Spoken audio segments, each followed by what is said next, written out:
Sports Radio 560 WQAM Miami Fort Lauderdale presents The Neil Rogers Show. To talk to Neil, call 567-0560 toll free for Dade and Broward, or pound 560 on your cell phone. The opinions of Neil, his guests, callers, or anyone else on the show do not necessarily reflect those of WQAM, Beasley Reed Acquisitions, or the Beasley Broadcast Group. Now, Neil Rogers on Sports Radio 560 QAM. Anybody have a heart or a liver? No.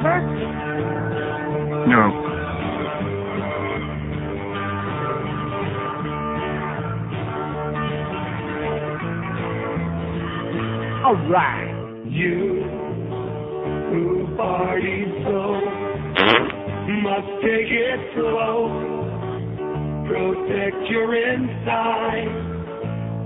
Don't sing with Stephen Stills or Graham Nash or even Neil Young. Treat your liver well. Don't drink like hell. It'll surely go bad. Oh, please, just keep it clean. It can't be fixed. You'll need a donor. Don't you ever party hard. If you do, you could die. Or just wait in a long line. It is so hard. Like David Crosby. He's still alive, goddammit. That's the sad part of it. Good people die in a miserable, no good piece of crap. David Crosby is still alive. Well, goes to show you the Lord works in mysterious ways, don't he? Uh-huh. So it's 10:02 at 560 WQM. Boy, that was sure a fast weekend, wasn't it? Man, it just flew right on by. Did we have a weekend this week? No. I don't think so. I think we just passed. It is spring, by the way, and I got some real interesting news. This could be good news or bad news, depending. This overhead blows, by the way, George. I'm starting to really like the new studios, by the way. I don't want to say that too loudly. And also, this is D-Day, before I get into this whole thing about spring is sprung and everybody's on the way out of town. Yeah, you know that once the season, it just keeps getting shorter and shorter. You know what I'm saying? Like as you get older, certain other things keep getting like shorter and shorter. They contract. They shrivel up into your body. And the so-called season down here, which used to run like from, like at the latest Thanksgiving until into May, sometime in May. Now it runs from like maybe, if we're lucky, Christmas time until as soon as Pesach and Easter come and they shoot out of here like they're shot from a cannon. It's almost over with. Which we're not that we're complaining. You see, that's a blessing on the one side because all the pain in the ass tourists, all the frogs, they're going away, all the heavy-duty traffic, all the land of the lost. We got enough bad drivers down here already without that crap, okay? So that part of it, they're on the way out. So it's just going to be us. It's going to be like from the 1st of April all the way through till, December?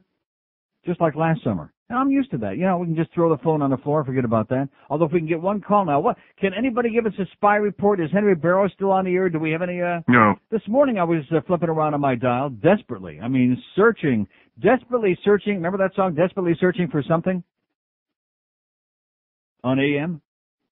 Well, I mean, I don't want to hear about, this sports crap. Jesus Christ.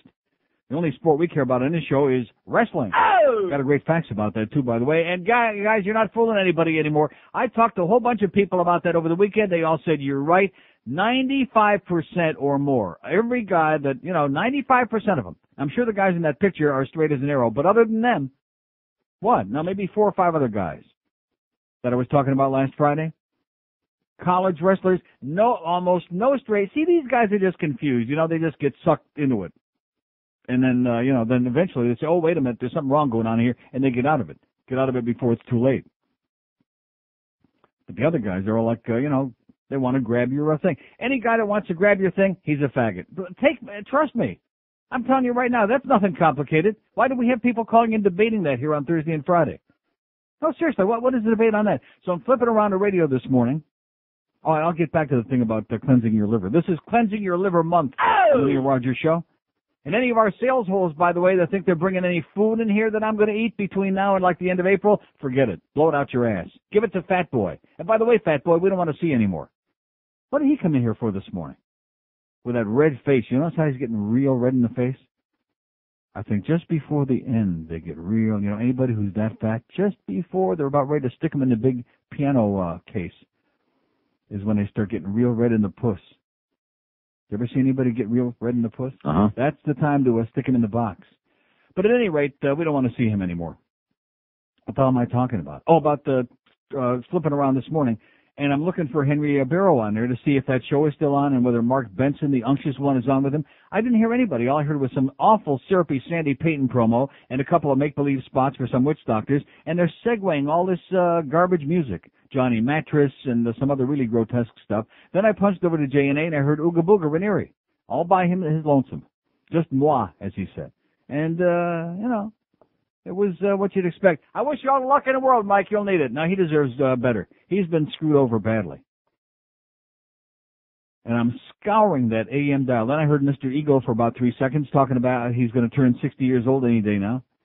Isn't that going to be sad? There's a man, if he should live so long when he's 90, it'll be just like Jerry Williams. He'll have to die on the air. Seriously. Of course, Walt Sabo screwed Jerry in the back so he can't die on the air because they took him off before that happens. But why would anybody want to do that? Why do people do that? In fact, wouldn't it have been great if Elia Kazan, and by the way, his name isn't Elia, even though years ago it was Elia. It's kind of like Tony Dorsett. Which way do we pronounce it this week, depending on the artist formerly known as Elia Kazan? The backstabber formerly known as that piece of crap. And I didn't watch any of the Oscars last night. But this morning, you see, that's the good part about the Oscars. It lasted 4 hours and 2 minutes. You don't have to watch any of it, especially if you didn't see any of those movies anyway. So what's the point, you know? You watch in the morning, like on the Today Show this morning, which I never, ever watch because I can't stand either one of them. Is it Katie Couric that's on there? And Matt Lauer? Oh, God, two of my least favorite. And this morning they got that fat-faced Rosie O'Donnell bitch on there. You know, I'm going to tell you something. When you're as gross as she is, and you go on TV with no makeup on, she had no makeup. She looked like they just rolled her fat, porky ass out of the sack. That should be illegal. Especially early in the morning. So anyway, they replayed the whole goddamn thing just about. They went back, every goddamn applause, everybody that farted in the audience, and then the thing about Elia Kazan, who turned in all those commie pinko bastards after he first said, well, I don't think so, and then they made him an offer he couldn't refuse. He said, okay, here's the names. And some of the people got up and applauded, and then, of course, that George Hamilton, there's a piece of crap. You know something? Godfather 3, he's the one that we should have got. Not Don Lucchese. I mean, at least he never stole a freight train, stole everything else. But George Hamilton, there's the one he should have stuck the glasses through his goddamn neck or something. Piece of crap. He was the one, and then all of a sudden, a whole bunch of other ones, they're standing with, and Jim Carrey, silly goose.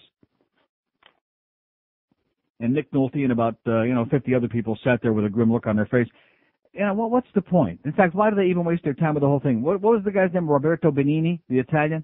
That won 3 Oscars last night. Have you know who that is? No. Do I know who that is? No. 3 Oscars he won. Did you see him? In fact, they should have given him a special Oscar for gymnastics. He was jumping over the chairs. He was hopping over people's ass, high-fiving with himself. This guy was out of, my English ain't too good, but yeah. And go back where you came from, okay? They won't take you back over there. Go back to the old country. Roberto Benigni. Maybe he's kin to Roberto Baggio. So I didn't see it, but I'm sure we'll get a call or two on that. We may get a call or two this week, but my point being that it's really, we're in the dog days now, baby. This is going to be our call today. Hello, Mobile in Boca. Hello. Mobile in Boca. I give you something else to talk about besides the Oscars today? Yes, I got a lot of other stuff, but go ahead. Okay, well, you know what they're doing with Jack Kevorkian today? They're putting him on trial for that murder. For what murder? He didn't murder nobody. That's right. Well, you know something? He just helped him along the way, that's all. Oregon, Washington, Michigan has assisted suicide laws, right? Yeah. We need it in Florida big time. But no, and I'm going to spend a lot of my spare time if we get it going out in the system.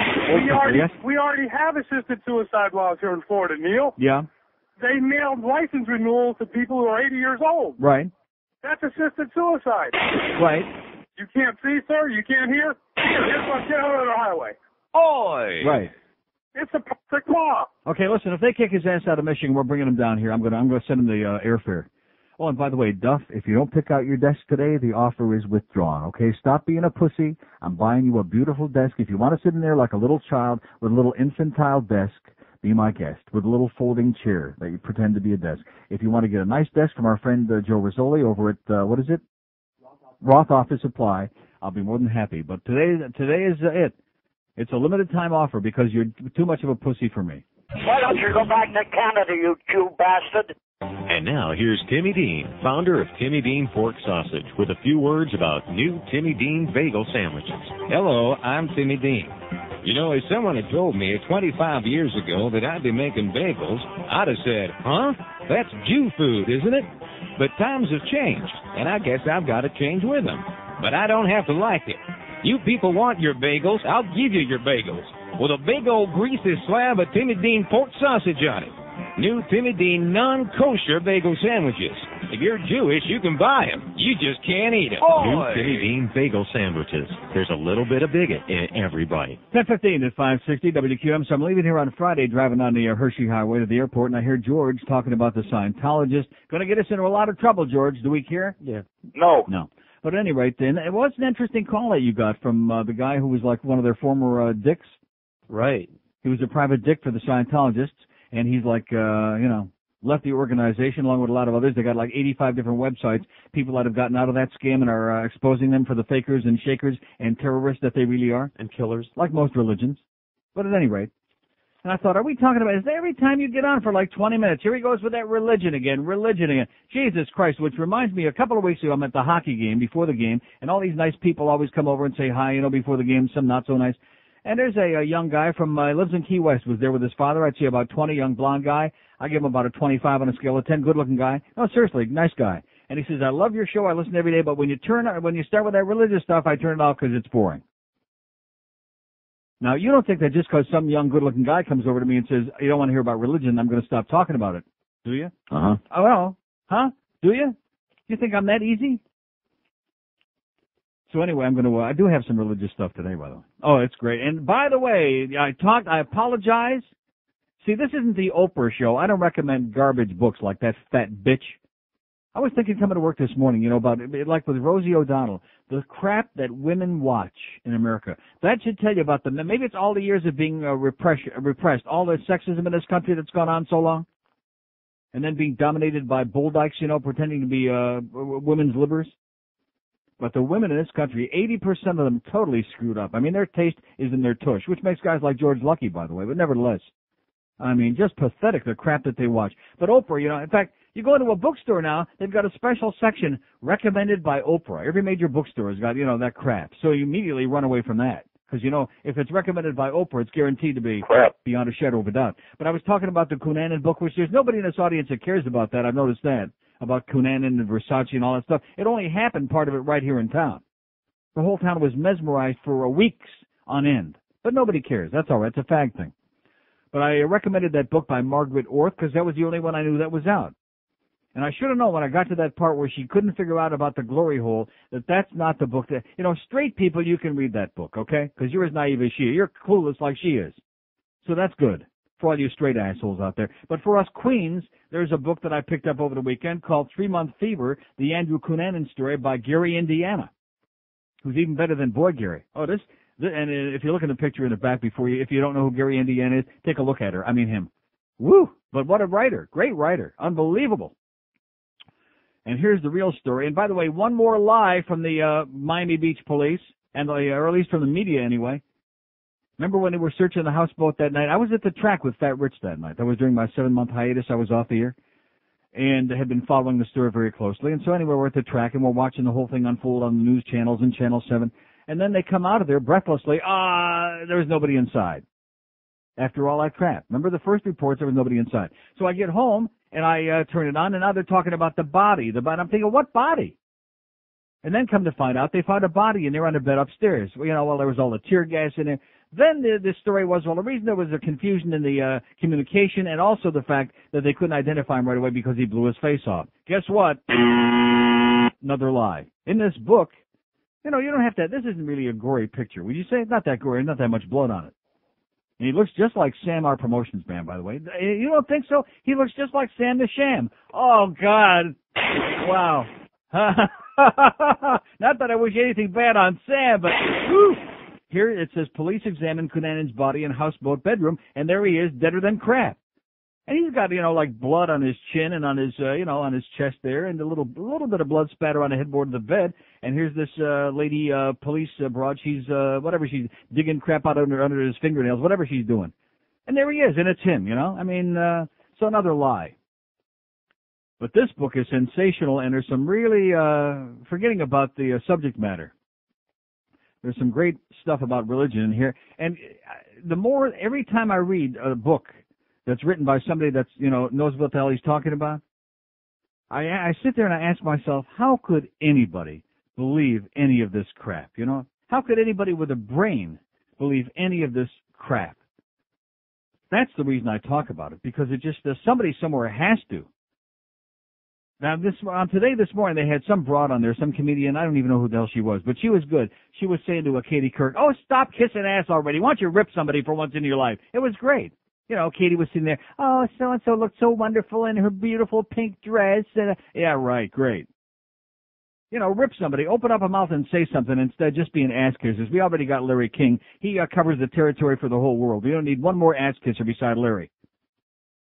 You know what I'm talking about? You don't need any more ass kissers in this world. That was funny.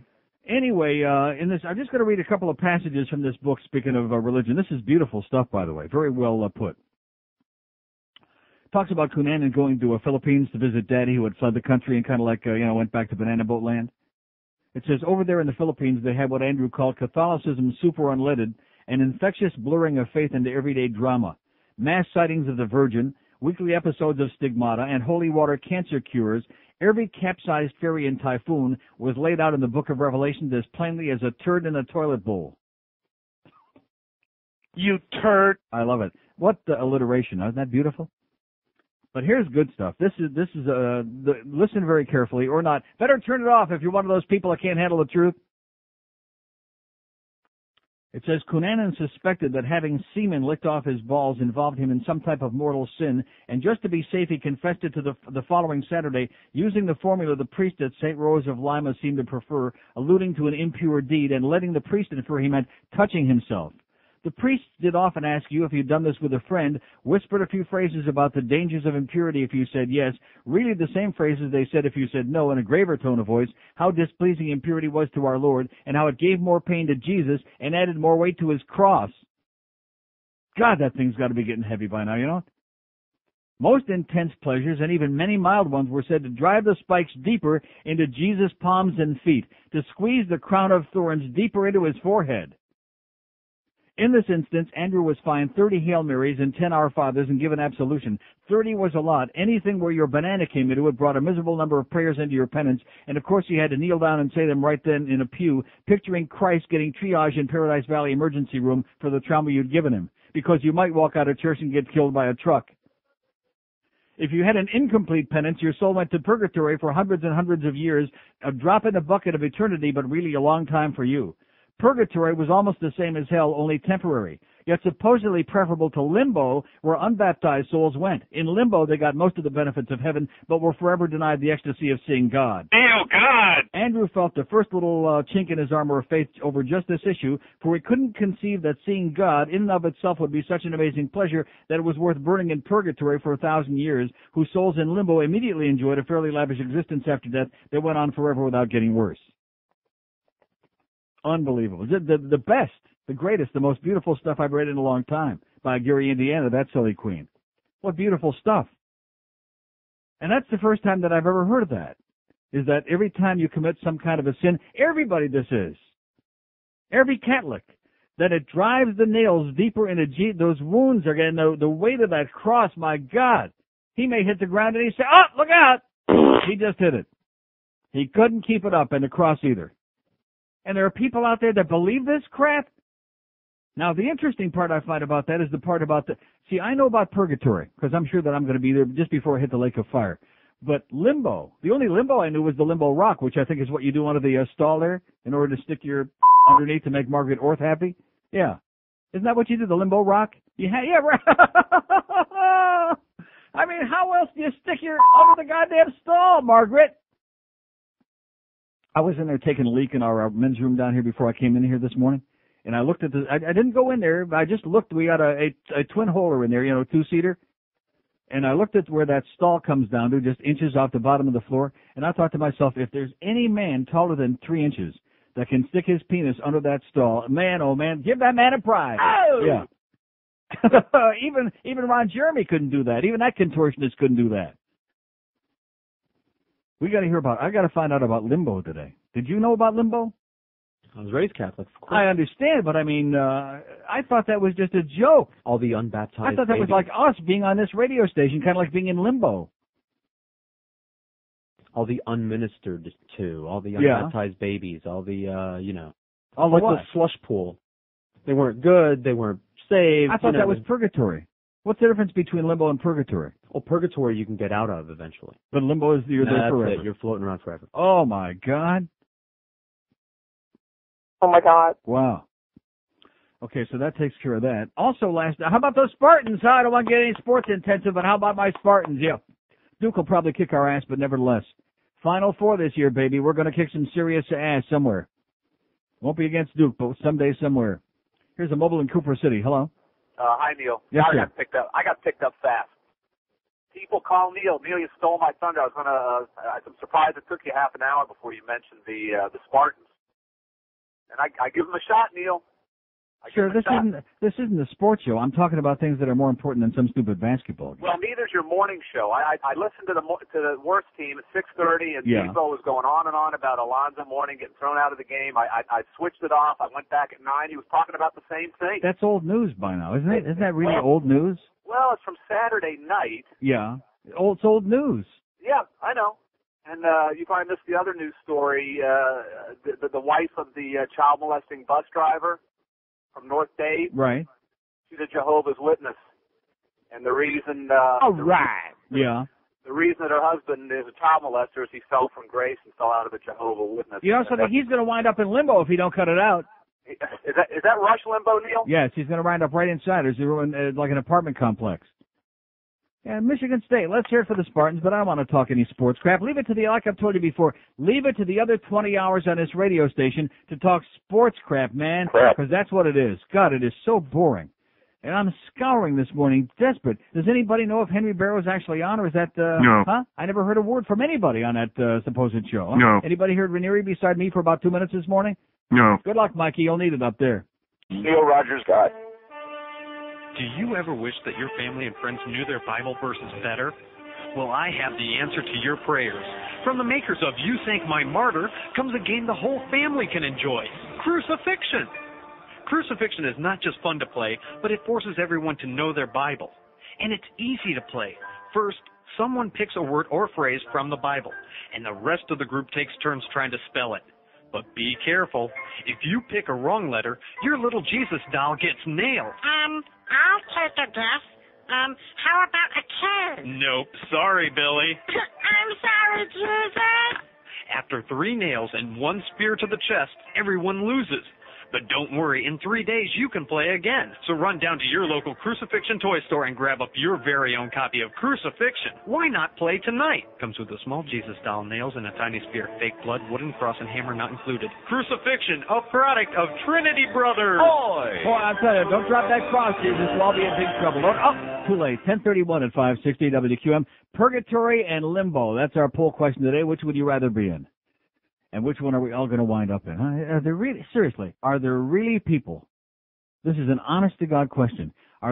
Is there anyone in this audience who believes any of that crap, who's really that stupid? I mean, I don't want somebody to say it just because it's fashionable, just because somebody said you're supposed to say that. It's impossible for me to comprehend that anybody could be that stupid that they would believe such ridiculous tripe, such crap, such swill, such idiocy, such lunacy. That every time you touch yourself, it drives the stakes deeper into Jesus' hand, and he's going like, I'm telling you, he must be of course, Cunanan was big into S&M. So he must have really gotten off on that, you know what I'm saying? Squirt. Oh, there's another one. See, now he's doing that, and more pain for Jesus. Don't do it again. Don't touch it again, Andrew. Oh, boy. Wow. No wonder there's so many screwed up. He's just having trouble. He can't deal with all these answer people's prayers and deal with all these problems in the world. He's having a hell of enough trouble just holding that cross up. It weighs so goddamn much now. That thing must weigh about 1 trillion tons by now. Ah, somebody just touched it again. Oy. Oh, Christ. Stop touching that thing, goddammit. Squirt. Oh, no. Oi! Any second, that thing is going to hit the ground. Now, what happens when he drops the cross? When it hits the ground? That's when that guy goes over. Is that when it hits the fan, when the cross hits the ground? Come on, I want to hear from somebody that can explain what's the difference between purgatory and limbo. And somebody else that really believes in all that crap. Oh, God. Go there and you open up your mouth and they stick that wafer in your puss and you're drinking from that goblet that the priest has had his filthy lips on. The same lips he's had on that he's had on God only knows how many altar boys. And he's got those diseased lips on the chalice and you're drinking the wine out of it. All you kids out there, run like hell, okay, before it's too late. And before they start to altar boys in your family. Here's a mobile in Miami. Hello. Mobile in Miami. Hello, Neil. Yes, sir. Listen, I know there's a clause in that purgatory thing. If you're wearing a scapulary.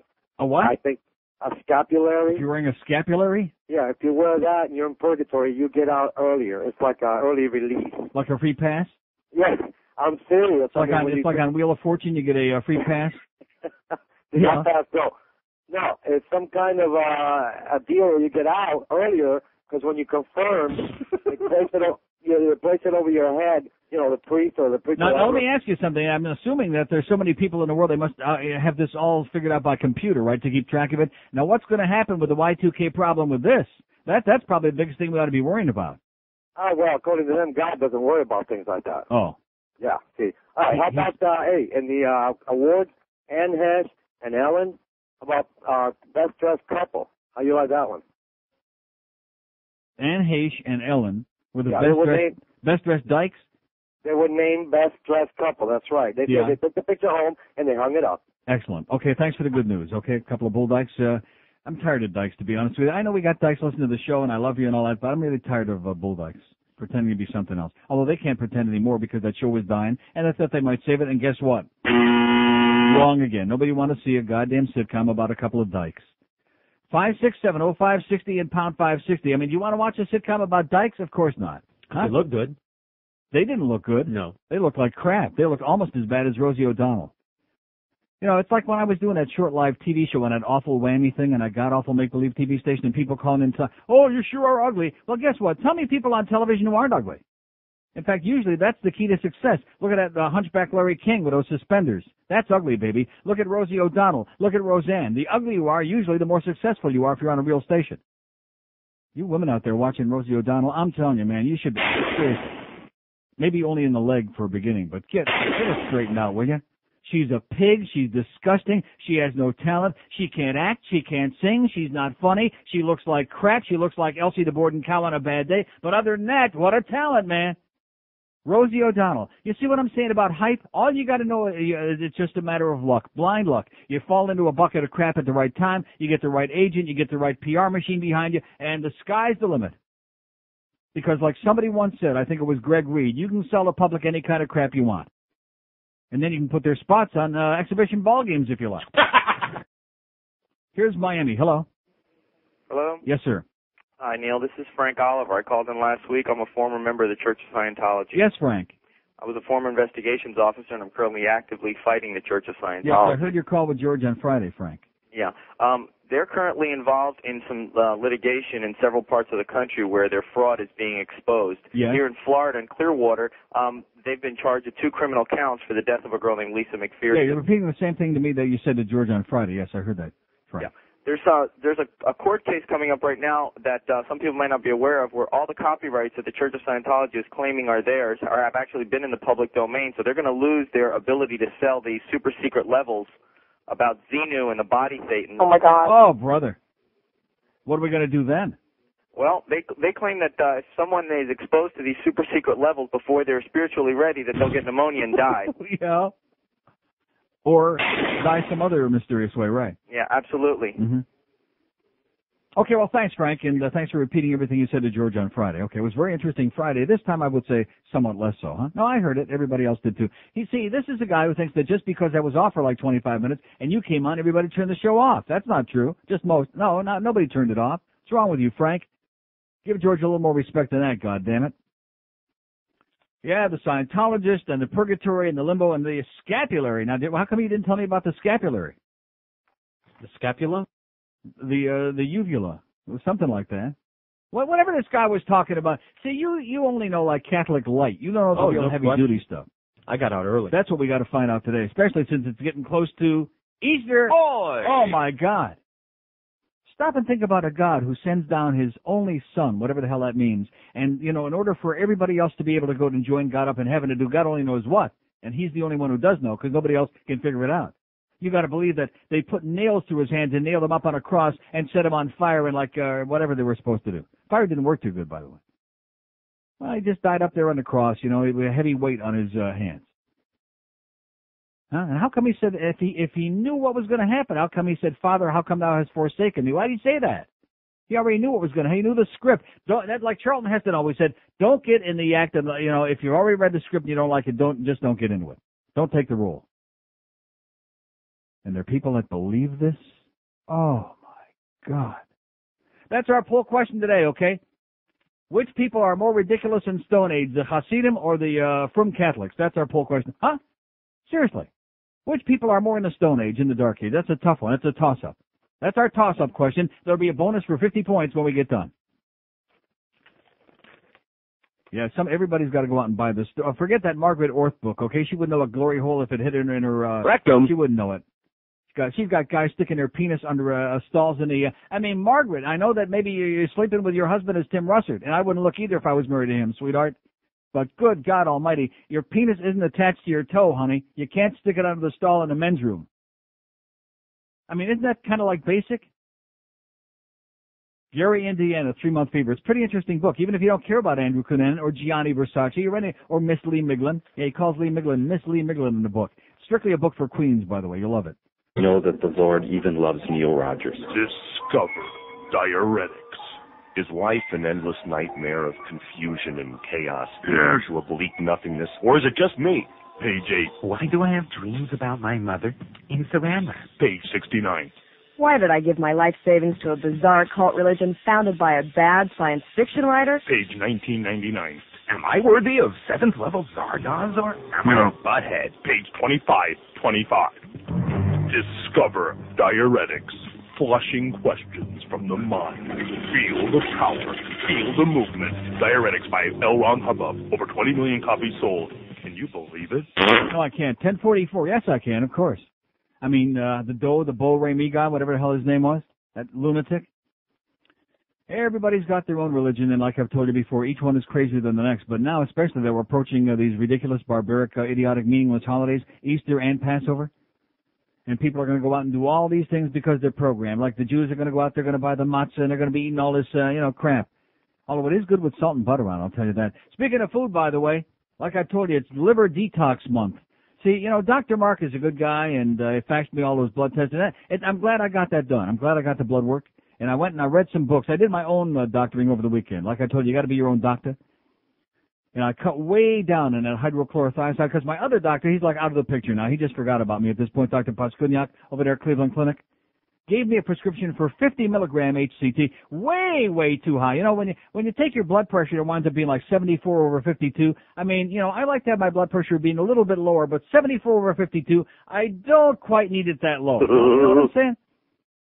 And since that particular drug is, makes your blood sugar go up and there's a lot of other things, maybe kidney problems, so I decided to cut it way back. And miraculously, like eating just like a third of a pill, since it is a pill you can chew, by the way, which I also read about myself, and my blood sugar and my blood pressure is like phenomenal. And I'm cutting way back on my prescription drugs all by myself, without any advice, without any help from doctors who, for the most part, are like, lost. And then I find out that, with these blood test results, taking that drug makes your bun reading, which has to do with your kidneys, by the way, makes that go up, your bun. It makes your bun go up in the air. That's right. When you take that drug. So not to worry quite that much, but nevertheless, cut way back on it. So I got this book about liver detoxification. Now, that doesn't sound too appetizing, especially when we're getting close to lunchtime. But you got to detox your liver or you will wind up like David Crosby or David Cassidy. And speaking of that, by the way, while a lot of you people are wasting your time watching a 4-hour and 2-minute piece of turd on there, but the same self-aggrandizing people, and guess what? Nobody cares about Shakespeare. See, this is what is wrong with the Oscars in the first place. Even assuming that these people did deserve awards, that they were that great. A bunch of pseudo-intellectuals run the whole thing. Shakespeare in Love. Anybody out there see that? No. Anybody care about Shakespeare? No. No, I don't. I'm a slob. I don't care about Shakespeare. I'm not some phony goody two-shoes intellectual that gives a flying crap about Shakespeare. Or Roberto Benigni, or Roberto Baggio, or any of those people, you know? Those aren't the Italians I'm looking for. But instead of that, so I was channel surfing, especially, I mean, the first 2.5 periods of that Panther game, oh my God, talk about snooze-inducing. I would have rather heard Roger Magellan's entertainment report, and I'd rather be dead than hear that. That's how boring the Panther game was. So I'm channel surfing, and I come across VH1, which, I don't know, VH1 is kind of like, you know, tapioca pudding to me. I never watch it. But they got a special thing on, at least they did last night, and it's about all the teen idols from the 60s and 70s, and where are they now? Was basically, there was a whole hour on David Cassidy. She's doing real good. I mean, he's doing real good out there in Vegas. You think he's fooling anybody? No. No. Hasn't spoken to Shirley Jones in years, and also, what's her name? From the Partridge Family? Susan Day. Susan Day. Well, she's busy, you know, pretending to be beat up again, you know. But hasn't spoken to her in 5 years. She's still pissed off that his hair looked better than hers on the show. And he was a lot prettier. No, he was pretty. He wasn't cute. He was pretty. Too pretty. Okay, that should have been the first hint. And then they showed some pictures of David a little bit later on, like about, 5 or 10 years ago. And I thought to myself, wow, she's a knockout. You know? But he's and he's doing that FX thing in Vegas. Has been there for years. He's kicking ass. David Cassidy. He has a wife, you know. Oh yeah, I know. And then they showed a whole bunch of screamers on there. Leif Garrett, and he's like kind of falling through the cracks and had some. And almost every one of these people, including David Cassidy, who's now made a comeback, but they all drugs and the depression and their suicide and lost all their money and how horrible it was. And oh God, well, it's pretty interesting stuff. And then at 11 o'clock, couldn't even go to bed. And then they had all the girl groups and where all these bimbets have gone and what happened to them. Very interesting stuff. Now, there was one segment on there which shocked the hell. Who do you think the last group was before they went into the Bimbettes? Menudo. And they showed these 655 kids, all of whom were molested, by the way, who were all in Menudo. Well, they're probably altar boys. They're all Hispanic. And guess who? Well, I think somebody already told us this and I didn't believe it. And I apologize, by the way. You were right. I was wrong. You know who was a member of Menudo? Ricky Martin. Ricky, oh, you knew that? Sure. I didn't think you were into Puerto Ricans. I'm not. Oh. No, seriously, Ricky Martin was a member of Menudo, and boy, he sure was cute then. And now, well, they're trying to bring him back. They're trying to put the pieces back together again. Little Ricky Martin. And he was also on General Hospital. Or was that? No, they had Rick Springfield was on there, who of course was on General Hospital with John Stamos, who was Blackie. I mean, just all of these flashbacks, and almost every one of them wound up like in the gutter. Broke, depressed, drugs. All these river penis stories, man. There's a million of those stories. And all these people want to be rich and famous. Why do you want to be rich and famous? Those people are all a mess. They're a wreck. Their lives are pure, unadulterated crap. Like they talk about how David Cassidy had $8 million in the bank one day, and then before you know it, just like that, snap of your fingers, it was all gone. He had $2,000 to his name. Now, I'll be honest with you. If you want to bring me over the $8 million, I'll give it a shot, okay? I'll give it a try. I might not show up here tomorrow. I think I might be able to, make it last a little while, to stretch it out, and the money too. But these people, they've all got this fame and adulation, and they can't deal with it. Haven't I always said the wrong people have got all the money? Not to mention anybody that lives in Hallandale. Here's a mobile in Fort Lauderdale. Hello. Hey, how you doing? I know the difference between purgatory and limbo. All right. All right. Hey, purgatory is sort of the way station between heaven and hell. The way station? Yeah, well, that's what they call it. Is that where your curds and whey? Exactly, with the little spiders beside her. Uh-huh. It's where they you try to earn your way into heaven, or where you lose your way into hell. And limbo. Now, how many spins do you get? Do you get any free spins? How many spins do you get to do that? Well, you have all eternity to prove yourself one way or another. You can stay there for eternity, which may not be till hell freezes over. There you go. And limbo is a conservative, bloated talk show host on another. Okay, thank you. Okay. Well, he's got 1 out of 2, ain't bad, but you're going straight to purgatory, pal, after that. What is that? Are you hearing that? Must be gearing up for the mix, the noontime power jam mix thing.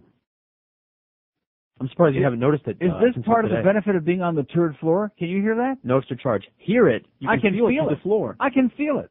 And the music, too. They got this Power 96, the crap that they play over there down the hall. They got that cranked up so loud, like George said, not only can you hear it in here, you can feel it. The walls are goddamn shaking. They're worried about us smoking a cigar in here. And we got the whole the whole building. This must be an act of God. Must be getting pissed off again about this conversation here today. Crank it down, God damn it!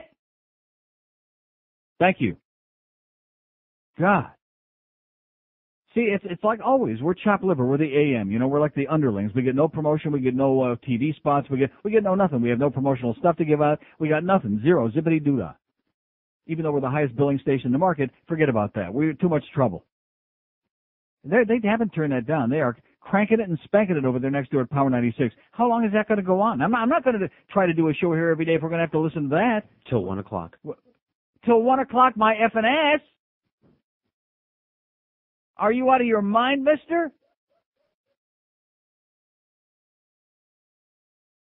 Well, let's crank up these speakers as loud as they'll go, huh? That ain't gonna compete. Yeah, crank it up, baby. Crank it and spank it with Power 96. Kill it. Is our program director, our make-believe PD, sitting down the hallway there? Seriously, somebody is going to have to go tap him on the shoulder and tell him that he's going to have to talk to Kid Curry or somebody in this building. This ain't going to fly. We somehow managed all last week. We never had any of that. We had it one morning, remember, before we came on the air. And I thought, well, that's only going to be early in the morning. Once we come on the air here, they're going to have to understand there's another radio station trying to do a show in there. We can't be cranking the music and shaking the goddamn studios and the walls in there. Seriously, I want you to get him right now. Forget about the phone. Forget about everything you're doing. Get a hold of our program director, of our paper pusher program director, and tell him, by the way, if he don't take the test today, he's out. Busy. Physically get up out of the chair, walk down the hall, open up the window, and yell, "We're mad as hell, and we're not taking this crap." Seriously, I'm not going to try to do a show like this. I mean, I've worked under every kind of adverse condition under the sun, and everybody who listens knows that, and I'm not exaggerating, but this crap, where they're like banging and clanging and the whole room is shaking here, ain't gonna fly. Not for this kid. Listen to that. They're jamming it, baby.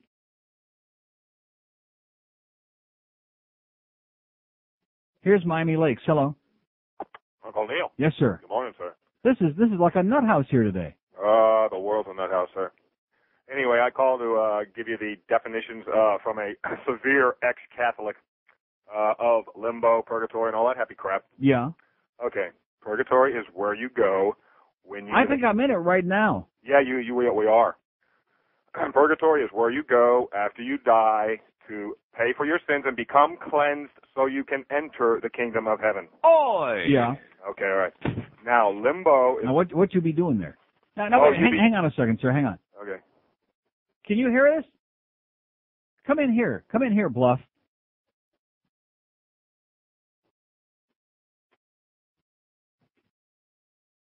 And there are times when it is so loud that the walls that you don't just hear it, you feel it. They're cranking it. Shut it down or we're going to be out of here in 10 minutes. Go ahead, sir.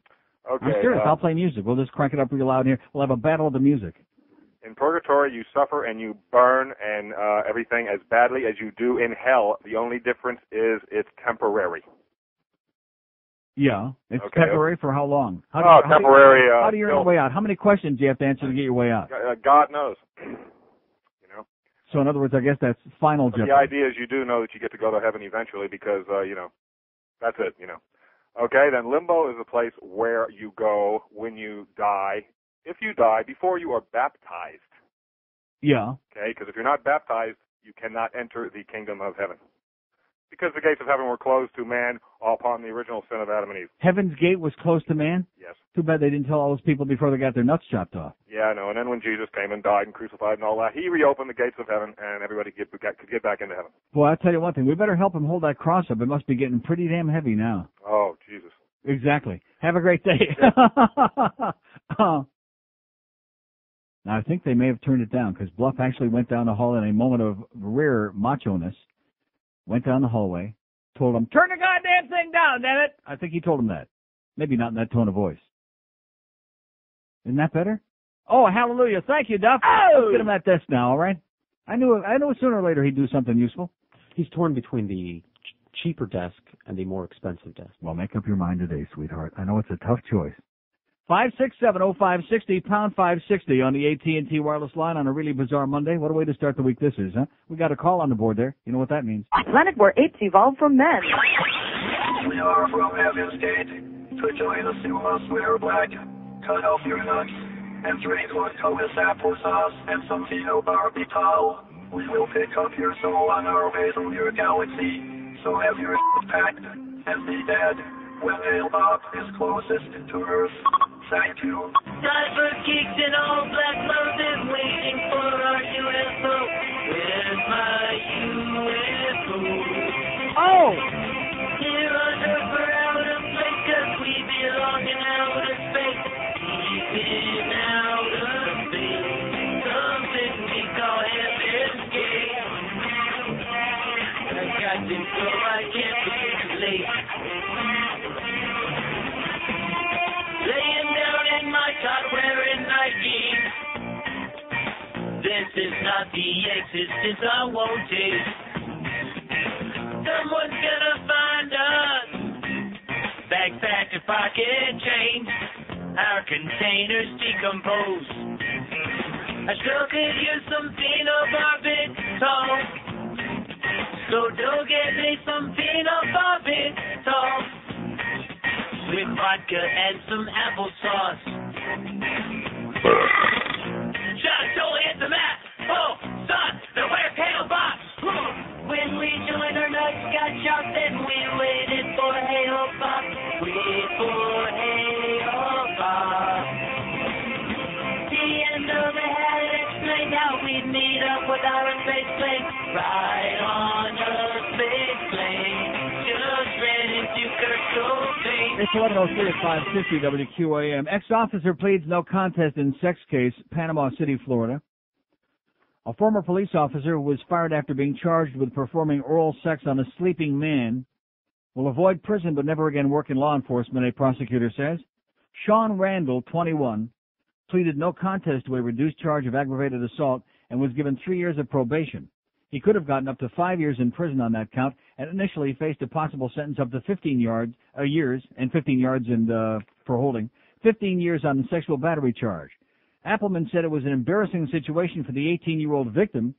He consented to the plea bargain and, as a result, avoided having to testify. Defense lawyer Waylon Graham said his client, who had been on the Panama City police force for about a year, maintained he was innocent of sexual battery and intended to go to trial until prosecutors made him an offer he couldn't refuse, as they say. Randall, who was still under the legal drinking age of 21 when he was arrested in August, had been drinking and providing alcohol to the victim, police said. The victim told investigators he had fallen asleep, and when he awoke, his pants were down, and Randall was performing oral sex on him. Oh!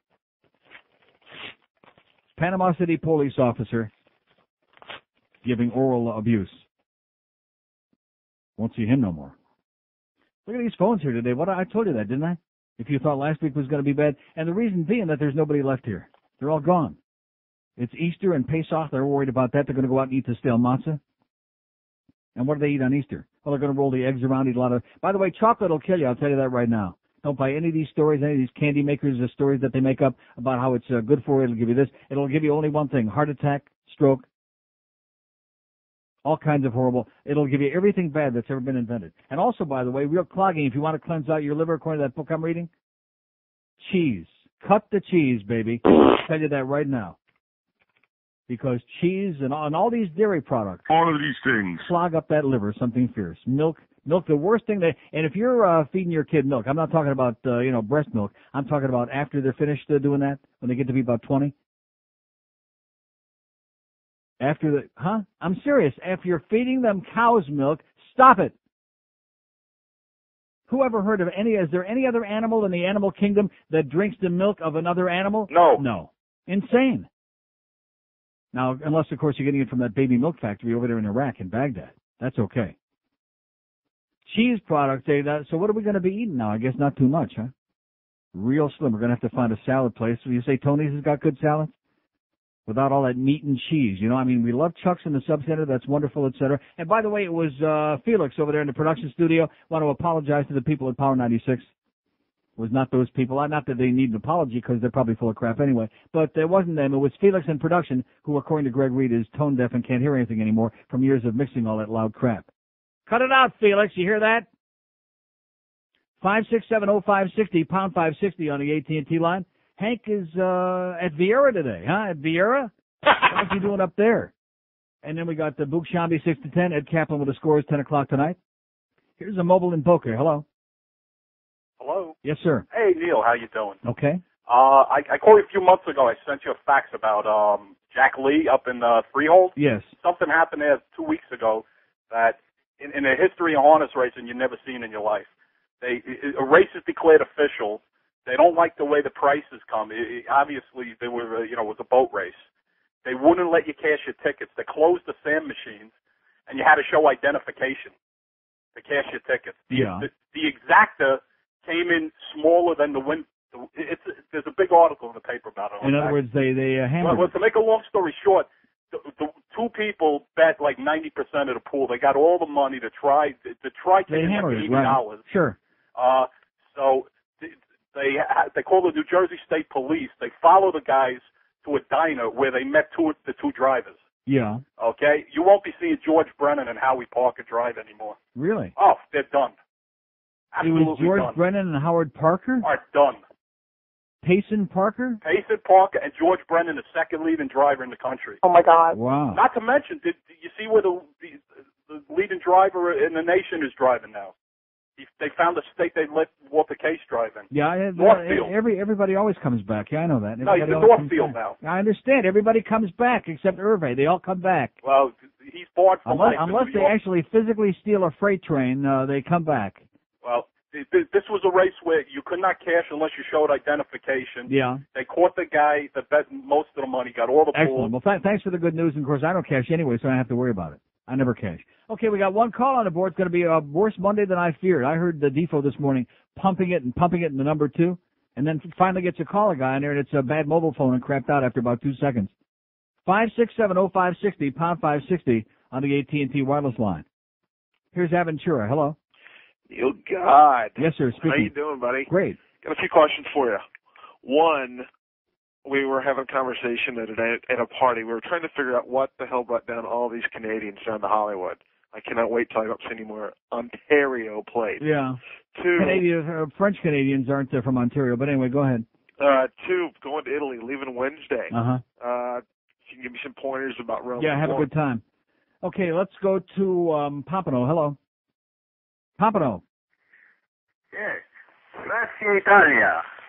Benini. Roberto Benini. A great genius, but he's not fax. He's what? He's a good one. He's a good what? Good what? Okay. Woo! Shipment came in over the weekend again. Let's hear it, everybody. Oh! Shipment said, better get yours before it runs out. 5670560, pound 560 on the AT&T. And, of course, for me to say that people who believe these fairy tales I was talking before are dumb, I mean, I got news for it. I mean, just dawned on me, there's a lot of dumb people out there. Oh, how could, after 100 years of doing this and I just figured that out? What a concept. There's a lot of morons out there. Last call for phone calls today, or we're going to cut it short and we'll tell Felix crank the music up again because it don't make any difference anyway.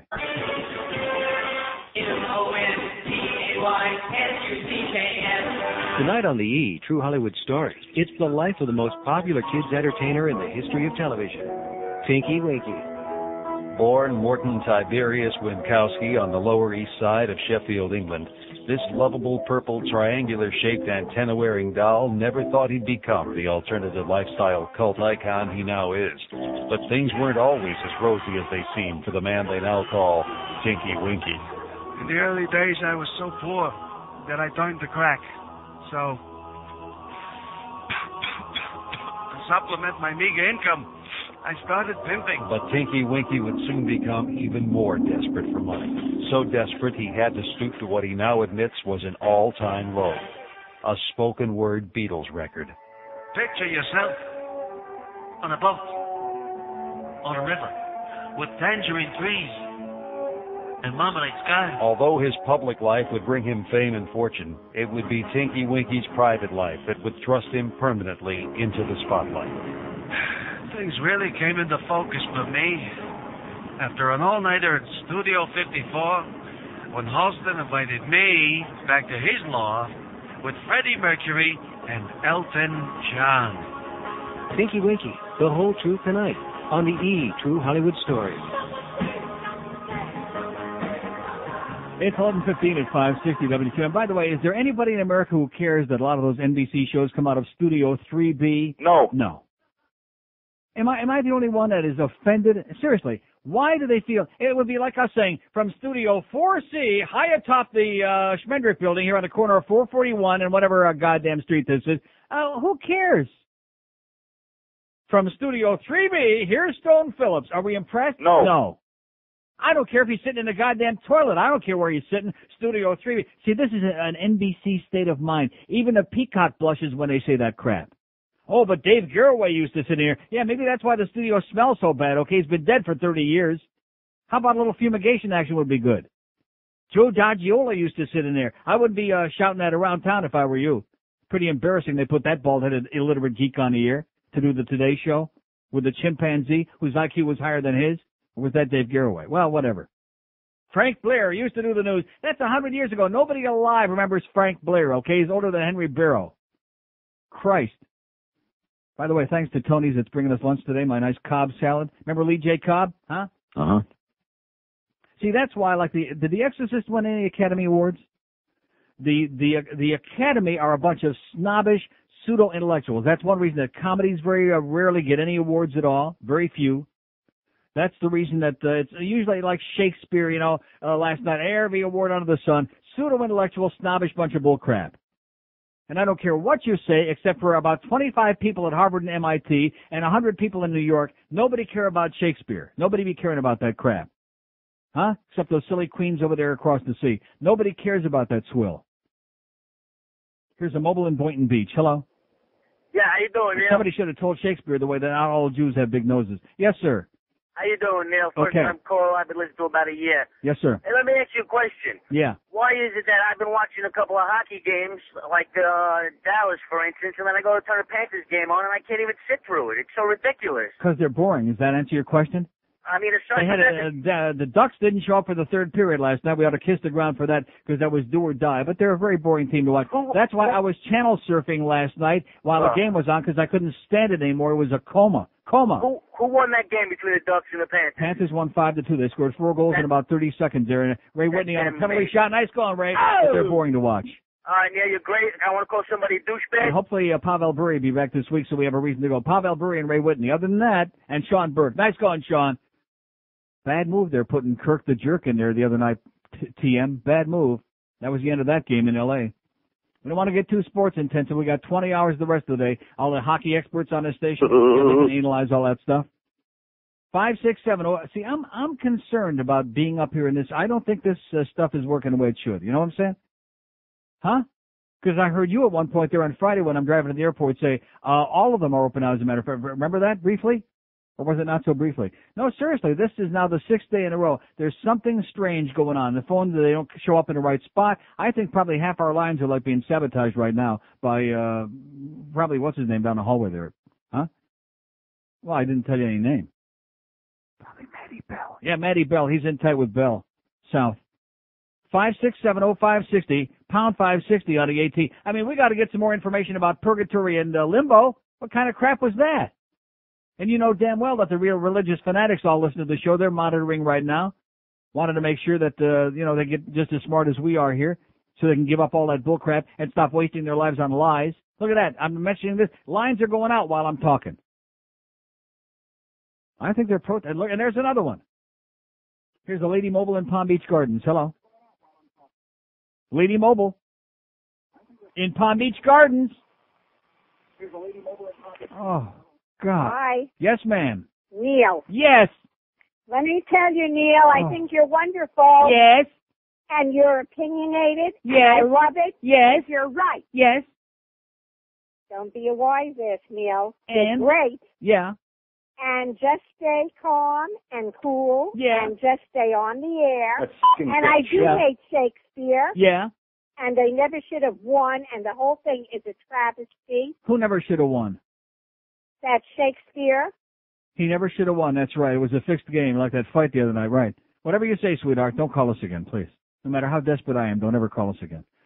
567-0560, pound 560 on the AT&T wireless line. This show ain't got, we're going to have to go back on the second floor. We've tried it 6 days now. This show doesn't work on the third floor. It doesn't. You've seen it. You're the witness. I mean, we had our rocky moments down there, but not like these last 6 days. Never a streak like this. Even Joltin' Joe D, rest in peace with that big nose, even he never had a streak like this. I'm waiting on you. I'm not even going to play the music. I'm just going to sit back and wait, see how long it takes. I come in here this morning, I feel invigorated. I'm cleansing my liver. Feel like I got to turn a new lease on life. And I'm sitting here talking to dead people. I was talking to a cab driver over the weekend yesterday. And he was asking me about Miami, and I said, you know something? Miami is a place only for dead people. And he laughed, he burst out. He said, I had a woman the other day tell me exactly the same thing, word for word. She said, that's not a place for people who are alive. That's a place for people waiting to die. See, there's only 3 things that we have in this town. I know this is depressing. You don't want to hear it, but it happens to be true. And, we're here. We're surviving somehow. We're making the best out of it. You got your dead, the walking dead. You got your banana boat people and your drug dealers. If you take all those people out of this area, out of South Florida, that leaves about, 5,000 of us? Stop and think about it. You take away all the drug dealers, the banana boat people, and the walking dead. What are there, like 400 of us left? 30 of us? What is there left if you take out those 3 elements? This is not a real place. This is a phantom place with phantom people. A bunch of posing drug addict fags down here on South Beach. I mean, what the hell is that? We got 10 blocks of South Beach. That's our claim to fame? Even Barbara Capitman, that old bitch, is turning over in his grave. Either her teeth are turning yellower. Did I say his? Well, she was more macho than some. She was more macho than most of the people on South Beach now, I guarantee you that. That Barbara Capitman bitch with the yellow teeth. Boy, did she have bad teeth. Whew. In fact, you know something? I bet that all the crap on her teeth went down into her liver, and that's what killed her. Or maybe it was chain smoking all them faggots. That might have done it, huh? She was a chain smoker, and she's dead. And by the way, I'm channel surfing last night. They got some Fox show. Now, I realize that Fox wants to be avant-garde and trendy and hip and cool. They got some show where this mother's talking to some sitcom. I don't watch any shows on Fox. And the mother's sitting there talking, and she's smoking. He says, please put that cigarette out, Mom. Oh, just a minute. It's my last one. She's smoking right there on TV. Probably that 70s show. Whatever it was. I thought they're trying to discourage. I thought everybody and their brother is putting on this big phony act about how we hate cigarettes in this country. We already know that we hate faggots. Huh? And they're smoking on TV? I thought that went on with Edward R. Murrow. And he's dead too, by the way, and he also got lung cancer. So that should be a message to all you people out there. Stop smoking those goddamn cigarettes, all right? Little weed, that's okay. No, seriously, nobody chain smokes marijuana. Nobody smokes enough weed to get lung cancer from the paper, okay, from the burning paper, unless you're out of your mind. In which case you deserve to die if you're smoking that much weed. Here's West Palm Beach. Hello. Neil. Yes, sir. My God, thank you very much. Did George tell you to say that for me? That was very nice of you. Say what? With the last statement you just made. I was so worried. I just switched to a glass pipe for that reason. I said, you know what? I got to switch. The papers make me worry. That's right. The paper is what killed you. Listen, I am a circumcised, Walking Dead, non-Julio, wannabe drug dealer in Palm Beach. Yeah. That's every category, isn't it? I missed one. We can't sell drugs up there. There's too many old people. Listen, one thing I wanted to They're all doing prescription drugs. You ought to do like Cunanan and start stealing prescription drugs. That's how he made all his money. By the way, you're wrong about that too, Margaret Orth. It wasn't crystal meth. He worked for Thrift Drug Mart out there, and he was selling prescription drugs. That other book is so full of crap. I should have known if she was married to Tim Rush that it was full of crap. But anyway, go ahead, sir. Prescription drugs are the biggest market these days. Right. Neil, one thing, one request before I mess up and get this done at the end. Even Andrew Cunanan was so depressed being down here. He blew his brains out. Go ahead, sir. Any way possible you could play for us Lotion in the Basket. We haven't heard it in so long. Get out of here. You haven't heard it in so long. Well, I missed last Friday. It's the lotion in the basket. Okay, more to come later. Get out of here. See what I'm saying? Request. They're doing requests. I want to talk to living and breathing people. I want to talk to people with a brain. I want to talk to people who don't give a crap about Shakespeare, who don't say things just because they think it's politically correct, because they think it's supposed to be the American effing way. I want to talk to some people, some real goddamn living and breathing people. And if we had a toll-free line so we could talk to people out of town, maybe I'd be able to do that someday. Like those handful of people that call us on the, and you notice every time, not every time, but most of the time, like last week, I think we had a couple of calls from people in Toronto. You notice how articulate and worthwhile and real living and breathing people those were? And then we start talking here to our people. Oh, hey, Neil, could I hear the bridge tender? Ho, ho, ho. God, is this place full of dumb people. I guarantee if I walked out in the hallway right now, I'd bump into a bunch of dumb people. Not to mention no names. Yeah, fat boy, don't stick your fat ass in this doorway again, okay? Now, what was he doing here this morning? Hey, Pally. Hey, Pally. We don't like you, okay? We don't like you. We can't. It's not a joke. It's serious. Don't take it personally unless you want to. If you lose about 80 pounds, come back and see us. And also, Josh Friedman, you're another one. Lose about 100 more pounds, take a bath, and then maybe we'll let you come back and see. And then George says, even then, we still don't want to see you. We don't want to see you. We don't want to smell you. We don't want to know from you, okay? We don't like you. Well, I mean, what's wrong with that? I say it's about time we started being a little more honest with each other, okay? And stop wasting our time, standing on the pomposity and glittering generalities and all this other bullcrap. Huh? Whatever that means. Why do we have to stand on ceremony and pretend we like people, okay? It's like the next time the boss comes in here, he's got mono. Should I say that on the air? Well, no, that's a good way to send him home. It's not that we don't like him, but he's got mono. We don't like you when you got infectious disease. He's got 2 or 3 kids. How many? He's got 100 kids, well, 2 by his wife, that have got mono. And he's surprised he went and got a Epstein-Barr test, okay? Even Goyam get that. He's got mono. So don't come in here and breathe. I said to him, you're breathing in here? After 3 months, I'm finally feeling a little bit better today because I'm cutting way back on these medications that are killing me, that these doctors are killing me with. And he comes in here spreading his mononucleosis around. Uh-oh. What a good week to be sick, Neil. Yeah, I'm starting to get a little choked up right now, I'll tell you that. Uh-oh. 11:27 at 5:60. If this overhead were any lower, I could be talking into a goddamn... thank you. Jesus Christ. Tonight on MTV, it's The Bong Show with your host, Robert Downey Jr. The Bong Show, where recently rehabbed celebrities or Los Angeles City Council members take random drug tests. You'll laugh till it hurts watching these rich and famous wash police cars. So join Robert Downey Jr. weekdays for The Bong Show. It's 11:32 at 560 WQ. That's always a good suggestion out there. Use your bong, not your, Use your bong, baby, and don't use those damn rappers because those will kill you. The rappers down the hall were killing us before with that damn loud music from Power 96. Anybody that thinks that rap is music needs a lobotomy immediately, if not sooner. They probably also believe in God. 5670560, pound 560 on the 8. Do I sound like wound up today, like an alarm clock? I am. I really am. And always this way on Monday. See, a lot of other people the other way around. Monday they're very depressed, that it's the beginning of a long week. I feel great because I got out of here for a weekend. I went to Ashtabula. No, actually, I went to Birmingham. Did I go to Birmingham? No. No. I want to just tell you one thing, okay? Do not drive on the Palmetto Expressway. Unless you're going to Nick's. You can go down there, just get down there real quick if you can. Who are the assholes that drive on that road? All the years that I've lived down here, they've always said, well, they didn't build it wide enough. There's not enough lanes. It's obsolete. That's not the problem.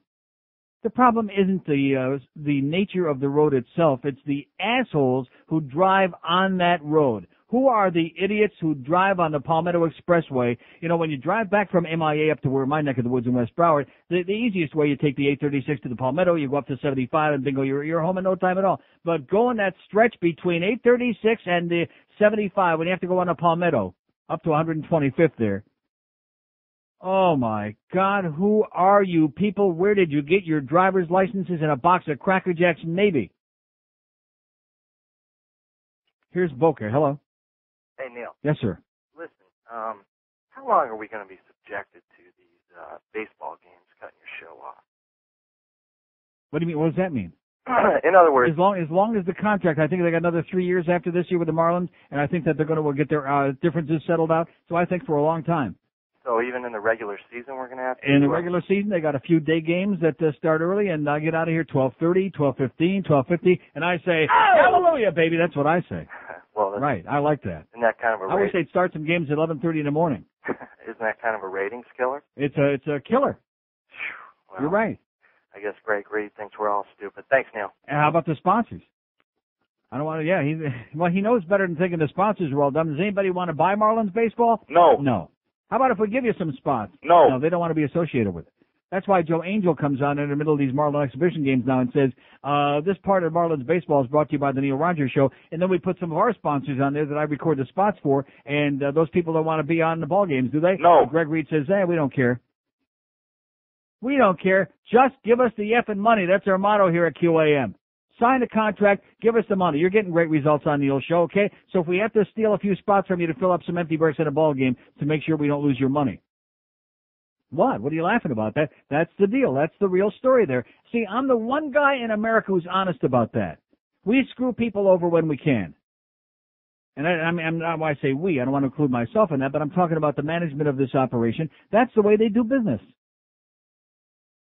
It's called underhanded, shady, bait and switch. There are a million different names you can use for it. It's, when you scrape away all the exterior, it's a pile of crap is what it is. But we just want the money. We're not concerned about whether you do a business or not. That's your problem, okay? You worry about doing business. We got enough problems here doing our own business. Believe me, if you ever saw this joint. We got real problems doing business, like paying bills. 5670560, pound 560 on the AT&T wireless line. By the way, did you get that $200 for Employee of the Month yet? No. George, you get that 200? No. Did I get my money back from the Panther tickets? No. No. Here's a mobile in West Palm Beach. Hello. How you doing, Neil? Okay, sir. Listen, I don't know if you should entice those people from Toronto to call. If they give the number to the Montrealers, you'll have that contingent to deal with. Sir, I'd rather have any contingent to deal with than a group of knucklehead, no-brain people that have to be kicked in the ass just to say anything about anything. That's what we got down here. Dead people, drug dealers, and banana boat people. I do hear you. That's all we got. Do you remember some time ago? Am I wrong about that, sir? Oh, no. If you took those three elements out of the population of Dade, Broward, and Palm Beach counties, what would you have left? About 100 of us? You're absolutely correct, sir. Let me ask you this. Do you remember several years ago when you went on that binge and didn't give the phone number out? Yes. Why don't we try that once again? Oh, yeah. Okay, thank you. This is a good time for that. This is a great time for it, sir. That was at a time when the phones were smoking, when we actually had some living and breathing people in this town before they wised up and got the hell out of here. They all left. They're gone. They realized, they took a look around and said, oh, my God, look where the hell I am. Let me get out. I'm in limbo. Which is worse, purgatory or limbo? Purgatory is bad. Limbo is just neutral. And the lake of fire? Well, that's bad. How about There's no escape to How about the ring of fire? How many drugs do you have to do to get in the ring of fire with Johnny Cash? How many jail sentences do you have to do? 5670560. We got plenty of open lines for you, okay? The call is free. We pay for it here. The big shots over here, they pay their phone lines. We're waiting to hear all your comments about all of these things that I've talked about, especially the important stuff, like glory holes. 5670560, pound 560 on the AT&T wireless line. Here's a mobile in Pompano. Hello. Hey, Neil, how you doing? Okay, sir. Hey, to help you out with Limbo and Purgatory, did you ever see the movie Poltergeist? No. Yeah, I saw it. Okay, terrible movie, by the way. Horrible movie. Those people were in limbo. In other words, like...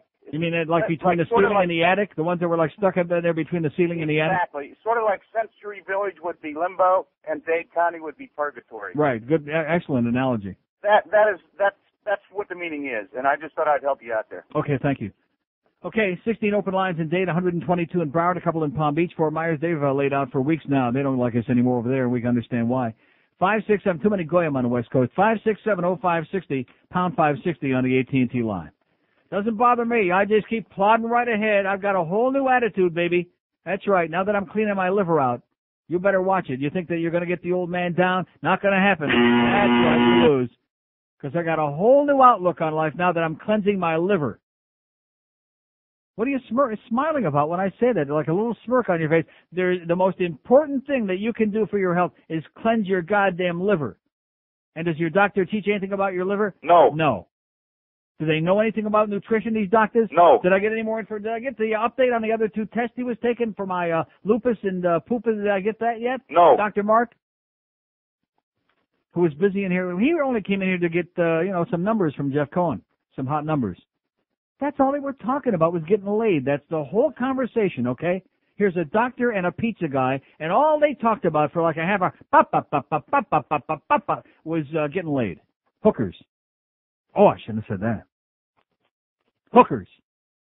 Why are you airing shit like this? Tonight on National Geographic's Discover America series, we'll be spelunking Anna Nicole Smith's vagina. As you can see, it's very damp and dark in here, which is the perfect environment for small birds and other creatures. It's the Discover America series, inside Anna Nicole Smith's vagina, tonight on the Superstation. It's 11:44 at 560 WQ. And by the way, what's a very nice young lady like her doing in a place like this? She's very nice. What are you doing here? You're going to be sorry you came into this place. Oh, yeah, she's going to be real sorry when she starts meeting a lot of the misfits. Well, she already met us. Look at this thing. Look at this beautiful lunch, huh? See, this is more like it. I'm going to start being so goddamn healthy, it's going to be disgusting. And then you'll be in big trouble, okay? Then you'll hear a guy on the air who's like not choking and gagging and dying on his own fat, eating all that crap, all that sugar, all that garbage that I've been eating for months. It tasted good, though, I admit that. But I pushed myself right to the edge, and thank God for Dr. Mark Laporta, who came by here last Wednesday and schmoozed and got a few numbers, I'm sure, from Jeff Cohen. But in the meantime, took all that blood, and I took a look at those results, and I went, took a look at that cholesterol, and I went, yeah. Oh, my God. Took a look at that bun, and I said, rectum, damn near killed him. So I'm detoxifying my liver. I'm cleansing it out. Beautiful Cobb salad here from our friend Brad over at Tony Subs. Give him a little plug, for Christ's sake. And you people in this building, I'm so ashamed of you. We got our friend the Culligan Man's got us the water. We got Chuck from the Sub Center. We got Ponytail from Pizza Loft. We got Brad from Tony's. We're going to have Wayne Arnold's in here. We got 8 million different people thanking us for allowing them to bring us food. How do you like that? And schlepping it to us up here. The line of the year from Carlos at the front desk a week ago today. Who's paying for the food? On this show. I guess you don't listen to this show, huh? You got to be kidding me, Carlos. Only $50. And by the way, get a haircut. Here's a mobile in the Keys. Hello.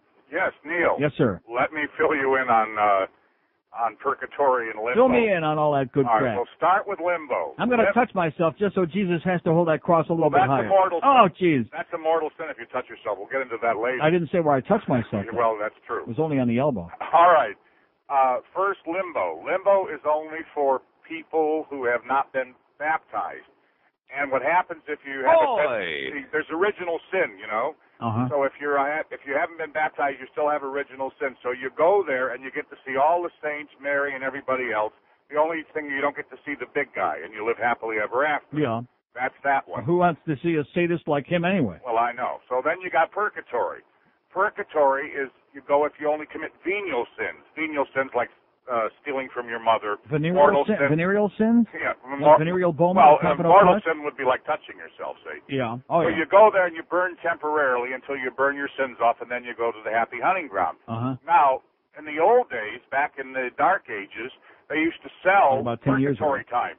Uh-huh. And only the rich could pay for it, so that was called selling them indulgences. And so if you paid Right. that off, That's the right. poor people had to burn in purgatory. Mm-hmm. Nowadays, you can pray it off. Now, as a kid in Catholic school, there was a thing called a scapula with the Yeah, Sacred somebody Heart of mentioned that Jesus. before. What'd that be? It's a thing that you hang around your neck. You can't even take it off in the shower, so they put it in plastic bags. And this is true now. And if you wore that thing and you died, either the first Friday or the last Friday of the month, Mary would come and get you out of purgatory. Oh, my God. Now, there's a problem. Yeah. Let's say it's the first Friday. Let's say you died on the second Friday. You still have to burn for 3 weeks until Mary came and got you. That's unbelievable. But that's why I'm no longer not only a Catholic, but not a Christian. Stop and think about the fact that there are really people with an IQ larger than their thumbnail who believe Anyway, this. thank you so much. And have a great day. That's the story. People who really believe this. Can you believe that? Can anybody? No. No, I can't. You can protest all you want. You can insist to me that you really believe this. I'm sorry. There is nobody on the face of the earth that stupid who would really believe this stuff. Next, you'll be telling me that there are people who walk around with magic underwear on all day. Huh? That'll be the next fairy tale you tell me. That there are people so superstitious. Even I bet you Donnie and Marie didn't wear that magic underwear. Well, they were on there last night on the DH1 thing. This is great, but I got a piece of something. And how come you got olives on yours there, mister? Huh? I got a Greek salad. Oh, I'm not into Greek, especially after reading this book. So what do you think? Anybody that go in a bookstore, you don't have to buy the book, called 3 Month Fever, and by Gary, Indiana. And you look in the center part where it's got all the pictures. The last picture is the one of Andrew Cunanan dead in the bed on the houseboat. If he isn't a dead ringer for Sam the Sham douchebag, and of course you don't know him, so how would you know? You'll like the picture anyway, especially if you're into Faces of Death parts 1 through 40. It's not really that gory. I hate to break the news to you. A little bit of blood. You don't look so bad. Here's a mobile invoker. Hello. Hey, Neil. Yes, sir. Yeah, I just finished Vulgar Favors, and I was glad you pointed out there are a lot of factual errors. That book is the biggest piece of dreck. She amassed a tremendous amount of research, but she didn't tie it together. And she was totally wrong about the crystal meth. He worked at Thrifty Drugs out there in San Diego or wherever the hell it was. It's a drug dealer, and he was peddling stolen prescription drugs. Right. That's where he got all his money from. Right, but she has him flying back and forth between La Jolla and San Diego and Chicago. I mean, when did and she doesn't have any of the stuff about his trips to Europe with Miss Blatchford, as Gary Indiana calls him, Miss Blatchford. One thing that really upset me in the book was the attempt by the Catholic Church in Chicago and Lee Niglin's widow to protect her business in the with the whole shopping don't network. forget, he was a big shot. He was a big friend of Dick Daley, of She the didn't want to mayor. out her He was a multimillionaire, so naturally, and of course, in this other book, he calls him Miss Miglin. Right, and they had a wannabe son who she didn't want to be outed. This guy Duke. Yeah. Which is probably how he met him. But anyway, the book is really upsetting when you realize that this guy could have been caught before at least the last 2 people were killed. Oh, absolutely, especially when you find out that all those leaflets with his picture on them were in the back of that cop's car. I just spit out They had no, and I just spit out a mushroom. Also realized that the state attorney in Dade County spent a lot of time trying to keep the I police just discovered I'm the only man on the face of the earth who can eat and spit out a mushroom at the same time. Oh! It's a guy from the Guinness Book of Records, okay? Without hesitating, without missing a syllable. You saw it. George just happened to look up at the right moment and nearly gagged on it. I'm choking on a pit. Wasn't that great? I did it. I never missed a beat. And spit out. Well, I was going to go down the wrong. I already got something in the other hole there, okay? It was going to go down the wrong hole. Rectum. No, it'll eventually later on. Boy, that was even I enjoyed that. Too bad we don't have the whammy people in here just for that, you know, bastards. 5670560 pound 560 on the AT&T wireless line. Come on, let's hear about Elia Kazan, okay? Let's have all these crazy old Cubans call in. Comunista, we love Elia Kazan because he turned in all those commies. There's nothing worse than a tattletale. Just ask Bert Convey, okay, if he ever comes back. Well, he's in purgatory right now. And if you did that show, you'd belong in purgatory. That was a bad show. Here's Hollywood. Hello. Hello, Neil. Yes. I haven't spoken to you in many years, but as a long-time listener, I'm from Toronto. Yes, sir. And I want to know one thing. Big game for the Leafs on Saturday. Nice going, 3-1 over Jersey. They did? They finally won? Yes, we did. What do you mean they finally won? Don't you pay any attention to these things? Yes, I pay attention to it. Unfortunately, I used to referee American Hockey League, and sometimes when I go to the games, I watch the referees more than I watch the game. Yeah. So I listen to it now. But I don't watch the referees. They're old and ugly. Why should I watch them? But I got to tell you something. If you remember, there were years when Toronto was down in the basement. Yeah. After what the new owner took over. Yeah. It was great. Harold Ballard, you're thinking of, sir. You're not too good on the facts. and Ballard weren't bad. It's the guy who's got it now. Yeah. And he didn't want to spend any money. It's the same as what's going on here in Florida. Steve Stavros, is that who you're talking about with the supermarket? Yeah. Stavros? Yeah. Stavros, what is his name? Yeah, Steve Stavros. Yeah. Yeah. That's what I said. But he didn't want to spend the money either, so we didn't have a good team for many years. It's only the last, 3 years we've got a team that's half-assed decent? No, only this year. Sir, go look up in your history books, okay? See what I'm talking about, these callers? Sure, that was one of the worst calls I've ever had. Yeah, the last 3 years. They didn't make the playoffs the last 2 years, sir. Do you have any idea what you're talking about? No. That's why this guy's down here. He fits right in with the so-called hockey fans down here. Knows nothing. 2 open lines in Dade, 100 in Broward, 567-0560, pound 560 on the AT&T wireless line. Come on, I'm waiting for somebody to call who believes in all this. I'm going to read that page again about how every time you do some whatever the hell it is, they push those. I mean, what kind of religions are these that we're talking about? Every time you touch yourself, the nail gets pushed in there deeper and deeper and deeper. Huh? What is that? It says most intense pleasure and even many mild ones were said to drive the spikes deeper into Jesus' palms and feet, to squeeze the crown of thorns deeper into his forehead. And you wonder what Catholic guilt is all about? Huh?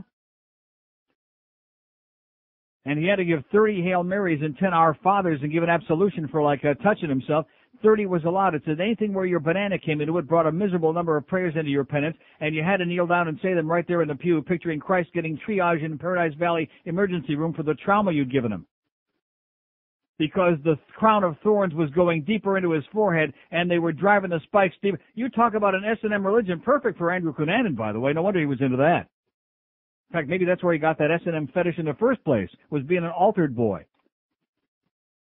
What kind of person could profess to believe in something so sick and twisted and disgusting and grotesque? Huh? As the Catholic Church. Not to mention, of course, all the other ones with the magic underwear and the magic mezuzah. That's our poll question today, by the way. Which is more powerful, the magic underwear or the magic mezuzah? Or the cross with the Professor Van Helsing? Here's a lady in Miami Beach. Hello. Yeah, hi, Neil. Yes, ma'am. Barf. Religion, organized religion. People are that stupid, see, that, to listen to you is a voice of sanity, and I appreciate it. Oh, I mentioned you to Mickey Rourke, and he was too busy. Yeah, great, good. 567-0560, pound 5. See, Mickey Rourke, he's upset because even I won't talk to him, much less anybody invited him to the Oscars last night. That's what a loser he is, and he's got this bitch calling for him on his show.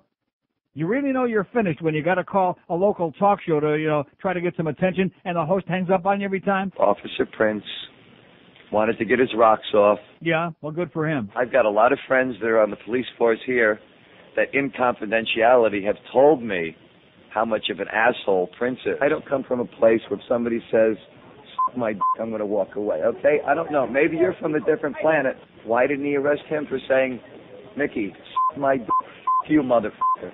I said, "Come over here, you sucker. I'll knock you out." That's what I said. Okay, thanks, Mickey. Okay, 567-0560, pound 560 on the AT&T line. It's 11:56 at 560 WQAM. Mickey Rourke and his girlfriend. Boy, desperate, huh? Desperate. And I got news for you, sweetheart. I'll never be that desperate. If I had no calls for 5 days straight, I still wouldn't talk to you losers. Oh, God, Neil. The other night I watched a wrestling match with big smooth men with sweaty cracks. They would try to grab each other's ass, wearing nothing more than a tiny G-strap. Alright! But when they rang the bell and the match was over, I couldn't help but notice I had a big boner. I wanna be a wrestler, and have a man's crotch wrapped around my mouth. I wanna be a wrestler, and feel his fist pushing inside and out. Oh, I admit it seems a little gay to stick my hand between another man's legs. But when I pull my hand away, I get to smell my fingers. You know that other than some time to train, you don't need to have much of a brain. As long as in the shower after you work out, you don't mind placing someone's balls in your mouth. They know that white clean can be messy and too smelly. That's why they like to rub that KY on their belly. I wanna be a wrestler, entertaining morons just like you. I wanna be a wrestler, and maybe run for governor too. As long as it attracts a crowd, I don't mind going down, rubbing peepees in a dither lock with some clumpy queer. Just remember, the Greeks and the Romans invented it. It's 12:02 at 560 QM. Here's a fax, by the way, from Cathode Ray, that fag club over there. It says, 3 of us queens over here were college wrestlers, and we love reminiscing about all that sweaty grabbing and grunting. I'm already excited, he says. How do you like that? He also says, you're right, nude people at Hallandale, Haulover Beach, grotesque. That's true. Haulover Beach. You want to see some really ugly people and a bunch of perverts with binoculars in the bushes? Go to Haulover Beach. Not close to lunchtime, though, please. 5670560, pound 560 on the mobile one line. God, I feel like a new man now. I'm cleansing my liver out. Here's a mobile in North Miami. Hello. Hello, Milt. Yes. How are you, sir? Great.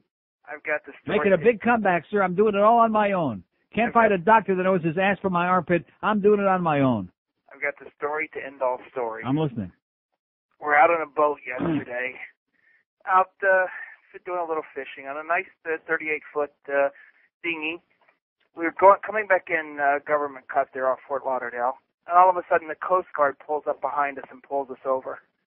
They tell us to go into the Dania. I don't know if you're familiar with this or at all. They have a little area there off Dania where they drag in the illegals and the boat smugglers and all that crap. They bring us in there. What's the problem? I don't own the boat, so I had to dummy up. I said, I said, they dragged us in there. I said, what's the problem?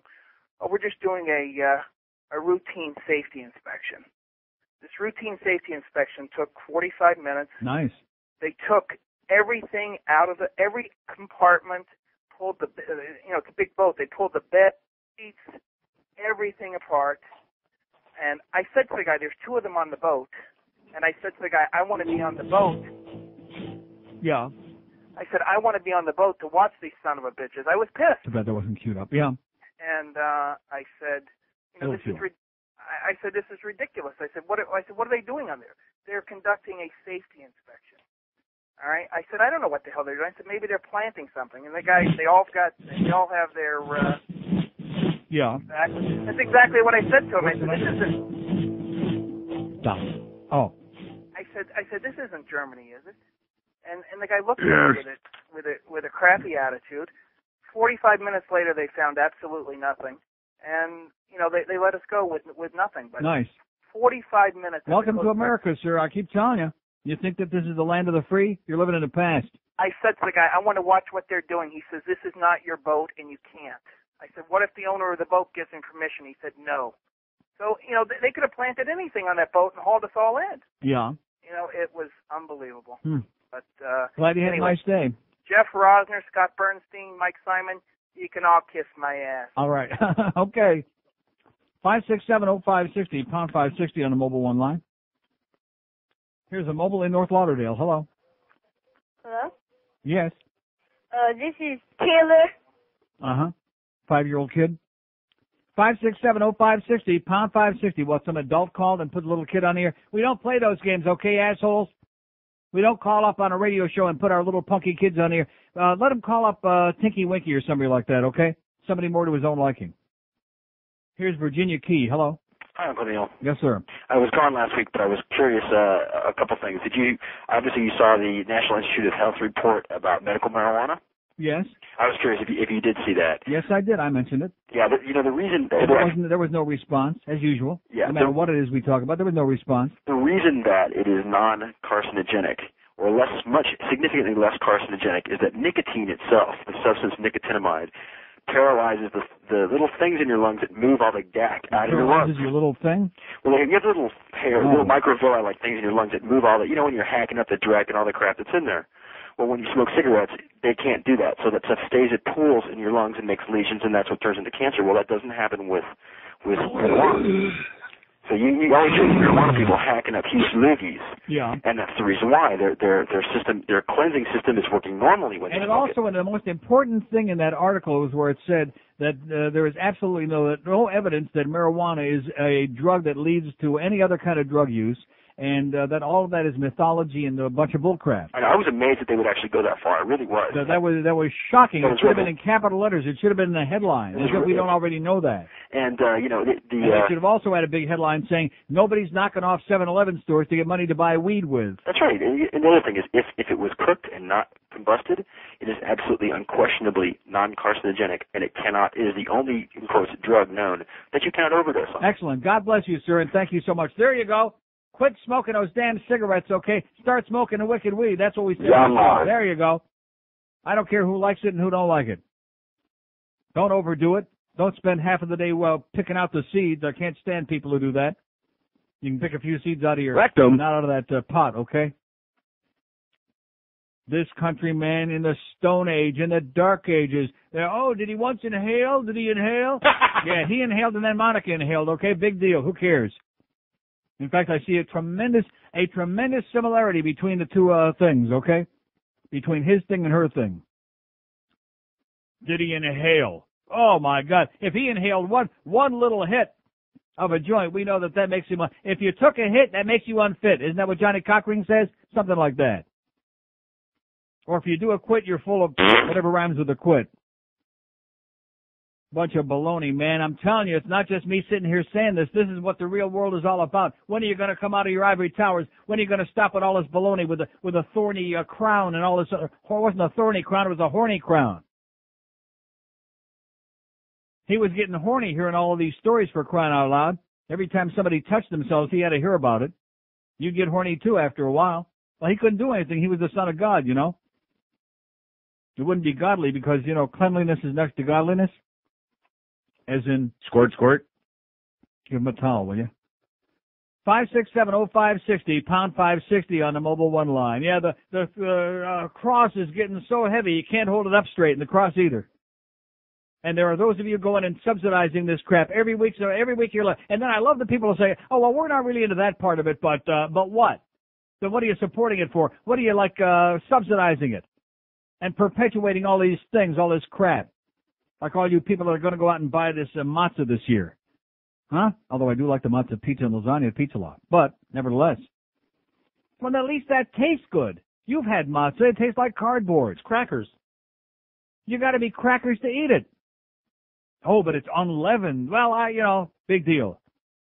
Unleavened. Go see Sander Levin. Go see Sid Levin. He'll take care. He'll bless you. Then you eat all the bread you want. What's wrong with a good piece of rye bread, huh? Oh, they can't have it on the Atkins. Boy. Oh, I think I'm going to spit up another mushroom in a second. Better watch. You've been to traditional whorehouses, and you've tried the local escort service. But the big problem with these is you're a real busy guy, and your life moves real fast. You don't have all that time it takes for your whore to get undressed, get ready, do the job, and then get paid. You just want to get in, get out, in and out, and then go. Well, then you're going to love this. It's the all-new Hump and Go, the prostitution station you've been dreaming of. Once you drive up to a Hump and Go, you'll see an escalator at the front door. Hop on. At the top of the escalator, you'll see one of our many fine prostitutes all ready to go. Once again, hop on. Hump and Go also has Pay at the Hump service, too. On the headboard, you'll see a little slot for your credit card. Once you're done, just slide the card in and you're ready to go. It's the all-new Hump and Go, the fastest thing in town. It's 12:14 at 560 QAM. Here's our great letter to the editor today. Every day there's at least one. This, not in the Herald today, but in the Sun Sentinel. How do you like that? Let's hear it. Oh! Scum Sentinel. Short but sweet from George D. Tatar, or is that Tater? T-A-T-A-R. Tater in Pompano Beach, who's obviously an old fart. And the headline on the letter says, that's why they're called the golden years. The letter says, very short, who says retirees are not productive? I contribute to the livelihood of a general practitioner, a dermatologist, a podiatrist, a dentist, and their staffs. End of letter. How come he left out the proctologist? Rectum. Huh? And the funeral parlor, huh? Oi! What are you trying to say, George Tatar? I'm dying over here. Yeah, well, don't wait too long, sweetheart. He's contributing. He's going to all the doctors, all the fakers out there, all the quacks. By the way, where's those other test results from Dr. Mark Laporta? 567-0560, pound 560 on the mobile one line. Here's a mobile in Boynton Beach. Hello. Neil. Yes, sir. How's it going? Great. I got a good spy report for you. Yeah. The corner of Old Boynton Road, about a mile west of I-95, Steak and Shake. Really? Yeah. They're just putting the foundation down right now. All right. Oh, that means they're going to be all over town. Thank God for that. Yeah, I was in Tampa about 6 months ago, and I asked the manager, and he said they're coming over here, soon. So Yeah, we had an article about that a few months ago, but I thought it was another one of those false promises, another TV job. Actually, there's a crane putting the sign up right now. Excellent. Yeah. Best news I've heard all year. I know. I thought you might like that. Thank you, sir. No problem. And don't shake it too hard. Let's go to Steak and Shake It, okay? There you go. They're finally coming down here. Oh! Taking their life in their hands. Maybe they're planning on serving a glass of fizzy water with every meal, too, huh? For George and his tartar problem. 567-0560, pound 560 on the Mobile One line. Here's Fort Lauderdale. Hello. Hi, God. Yes, sir. That fellow with a 38-foot boat, and he went in. You know why that's happening? Why is that? The frickin' liberals. And it's going to keep going on like that, too. Oh, the liberals are the ones who created the police state? I thought it was Oh, always you the, better believe it. Oh, what a shock that is to me. Go Red Wings. Yeah, Asshole. Asshole. What'd I tell you? The Red Wing fans are the assholes. Most of them. One call left on the board. This guy, get some material, pal. Once in your life, get some material. Have something to say. Is that possible in your case? No. No. 600 years this asshole's been calling with the same lack of material. Go Red Wings. Yeah, nice job yesterday against Philadelphia, by the way. Nice blow job. Even Kathy was embarrassed. Even Monica couldn't believe it. Team that hasn't won a game in 12 games, they got them down 3-1 and then 4-2 late in the game, and all of a sudden, they stick it in there 3 times, man. Nice going, Red Wings. In fact, I think they've won like 3 times in their last 10 games. They're hot as a matzo ball on ice. 567-0560, pound 560 on the Mobile One line. Keep pumping those numbers, Neil. Keep pumping them, baby. Give them out over and over and over again. Just maybe somebody out there might have something, even though it is Monday, of course, and even though you're up there on the 3rd floor where things aren't working out too great for you. Here's a Mobile in Boynton Beach. Hello. Neil, relax. You're going to have a coronary now. No, I'm not. No, okay. I got to do this every day. It's the only way you get in. Don't you understand where you are, sir? I'm driving. I don't live in Boynton Beach. I'm driving south. I live in Plantation. Oh, okay. Okay. I have an Atkins inquiry for you. A what? Atkins diet question for you. I'm on the diet for 2 weeks. I don't lose a pound. And then I eat the macadamia nuts and the cream cheese, and I go into ketosis. I lose 3 pounds right away. Then I go back to the 14-day diet, not cheating, and I don't lose a pound again. Mm-hmm. What am I doing wrong? I got an answer for a solution for your problem, sir. Just like Andrew Cunanan, okay? We'll take your picture and put it in the book. 567-0560, pound 560 on the Mobile One line. Like all of a sudden I'm the diet doctor. Oh, I am right at 200 pounds today. I've got news for you. Tomorrow when I come in here, you're listening to this? No, you're not, George. When I come in here tomorrow, on that scale, under 200 pounds. You can bet your life on it. Not mine. No, seriously. And that guy that just called, bet his life on it too. Because it obviously ain't worth much at this point. Boy, look at how much of this I had to throw out. Too much. I could take it home. Huh? You could. I'm going to take it home and finish it later. Thanks again, Brad, over at Tony's. That was a great Cobb salad, by the way. Even Lee J. Cobb would be proud. That's more like it. That's the kind of stuff I got to start eating now for a few weeks. Cleanse that liver out. Not hold my breath and wait for these doctors to tell me something. You got to figure it all out for yourself. You got to take your own blood sugar. You got to take your own blood pressure. My blood sugar this morning was 106 coming to work. Nice going, Neil. Oh! No pills, by the way, yesterday or last night. Get off those pills. Take that micronase, throw it in the toilet. Start doing it right. Start monitoring your own thing and don't wait for some doctor to tell you something. They don't know. I'm telling you, this is the damn truth. Most doctors don't know their ass from your elbow. Believe me. And by the way, did we get those other test results yet? No. No. Have we heard from the guy from the Cleveland Clinic in weeks now? No. No. 567-0560, pound 560 on the Mobile One line. Here's a mobile in Coral Springs. Hello. Hello. Okay, I did that. Well, okay, look, the choice was I had a piece of lettuce that I dropped on there. Either I was going to pick up the piece of lettuce or talk to whoever that bozo was. I did the right thing. I picked up the piece of lettuce. I don't want to mess up our nice instrument over here. Here's a mobile in Medley. Hello. Hi there, Neil. Yes, sir. With the season almost over in hockey, how do you think Burke's done compared to Van Beesbrook for the year? I think he's done pretty damn Sean good. Burke has done a great job, sir, and unfortunately, because the people are a bunch of knuckleheads, they don't appreciate him the way they should. He's been phenomenal. He's been great. I think he's had one of his best years with the team. He's had the best year he's ever had in his life. He looks real confident out there. Right. And let's not see any more of that Kirk McLean business like we saw in Los Angeles Saturday night. I agree with you. 3 goals in 5 seconds. I hope they never put him in again. Okay, thank you. 567-0560, pound 560 on a mobile one line. 2 calls I got left on the board, and then it's music, baby. I'm going to sit there and finish that salad if it's the last thing I do. I'm cleansing my liver out. Don't interrupt me with my cleansing experience. Because I got this thorny crown that you keep pressing deeper and deeper. Every time I have to give the numbers out, I have to press that thorny crown deeper into my skull. And you wonder why I'm a little under the weather lately? Every time I have to pump the phone numbers on this show, the nails get driven deeper and deeper into hands. That's right. You notice how we haven't had one person call this show yet today who admits that they believe that? You see, this is the thing. When you start getting specific, then all of a sudden they dummy up. They disappear. Because no person in his right mind would say they believe that crap. How could a sane, rational person say they believe all of these things? Huh? I ask you that. They'd be laughed off the face of the globe. They just like drag. That's why they like the Pope. They like a guy that runs around in a dress. Huh? With a bad beanie on. And really bad breath. Can you imagine? He must have, you think Josh Friedman smells bad. You know what? Stop and think of all the schmatas that those Getskis over there in the Vatican are wearing all the time. Especially in the summer when it gets to be about 93 in Rome. Here's Coral Springs. Hello. How you doing, Neil? Great. They should pay you double to listen to these idiots all day.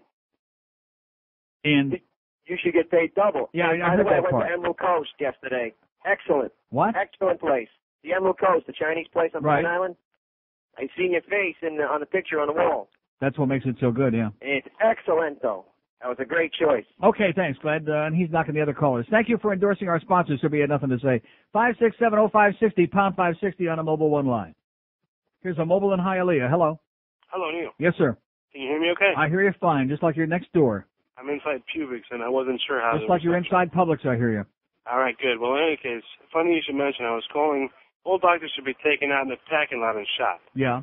My very good friend has been using, what's this crap that they give you when you don't know what you have, and it ruins your body. Anyways, it made him into a diabetic. And Made him into a diabetic?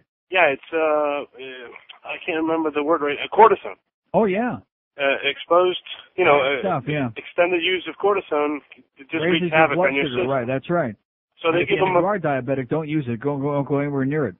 They give him a pill, and what happens is, I guess his diabetes is not so strong that it can be controlled with a pill. But if he takes the whole pill, he goes down to 0 sugar and he passes out. They can't go down to 0 sugar. That's dead. Oh, not like 0, 40, but I mean, 40, it goes yeah. it goes to the point where he passes out. Right.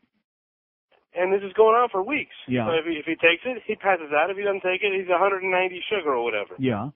So I told him, why don't you take like a half of it? No, why doesn't he go find another doctor? I mean, that's too, when it's that desperate, you can't just start experimenting yourself. Don't be giving him advice. Find him a real doctor that knows something.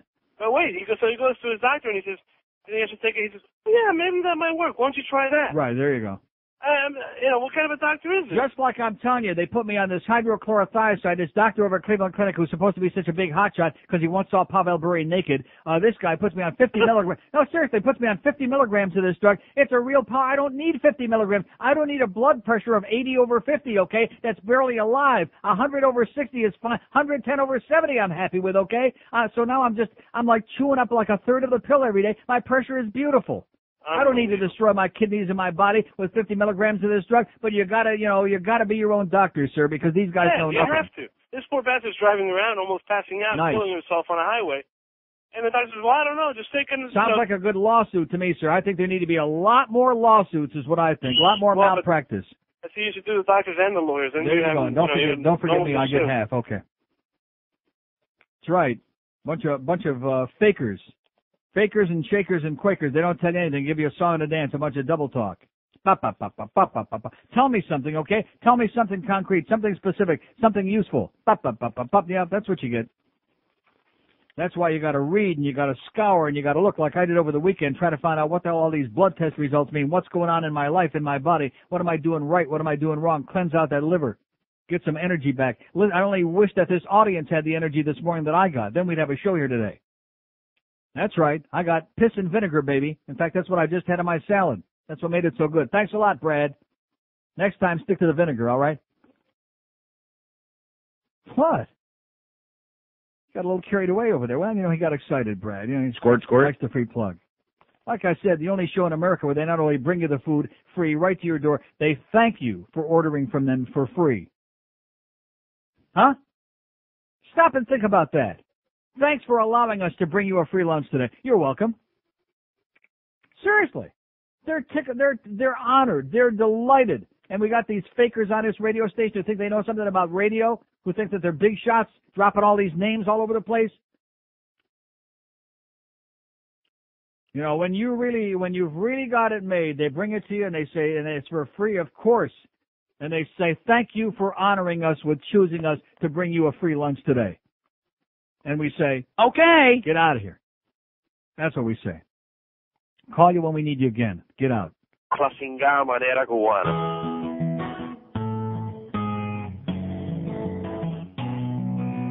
Build cigars in Monica's vagina.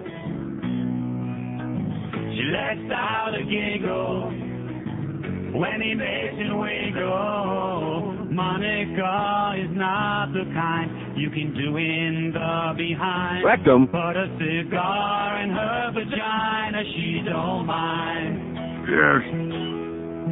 Well, he don't know where a stogie goes. I can see how there was some confusion between humidor and humid whore. And in Arkansas, the term cedar box means saw her naked. Stars report can lead to going blind. Now Clinton, he was working hard, late nights in the ovary office, working on a practical joke.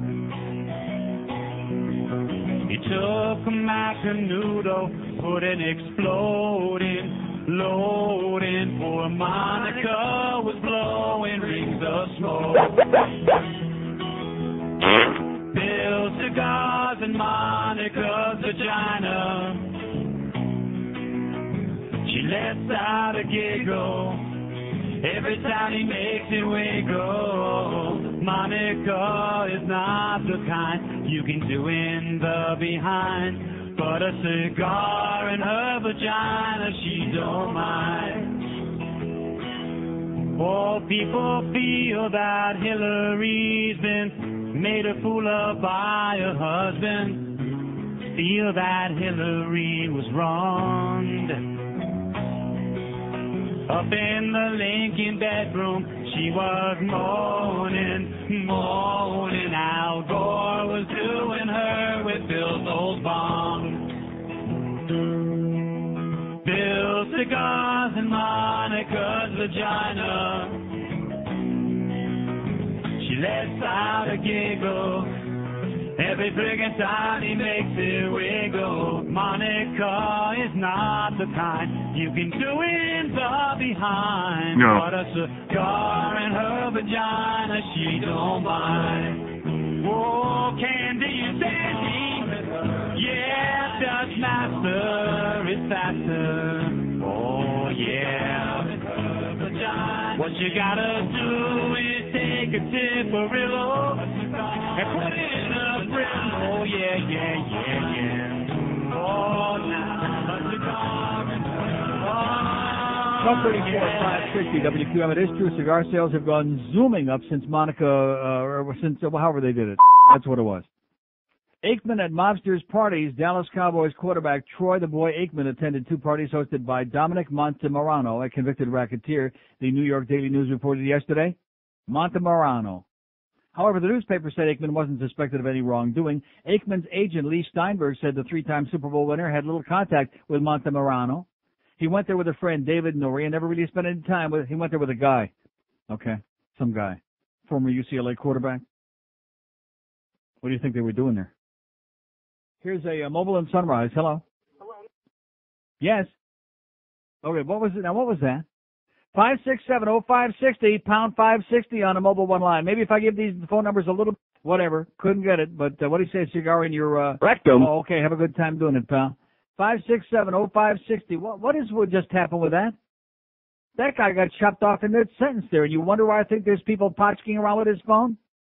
That guy got cut off in the middle of the sentence 2 calls ago.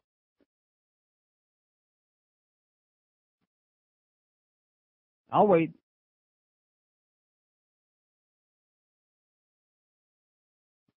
What? What is it?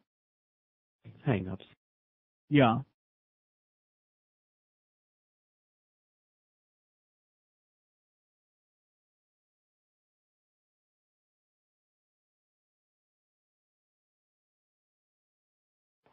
Oh, I don't want to hear no music. I want the sounds of silence. I don't want any music. Don't be spoon-feeding these people.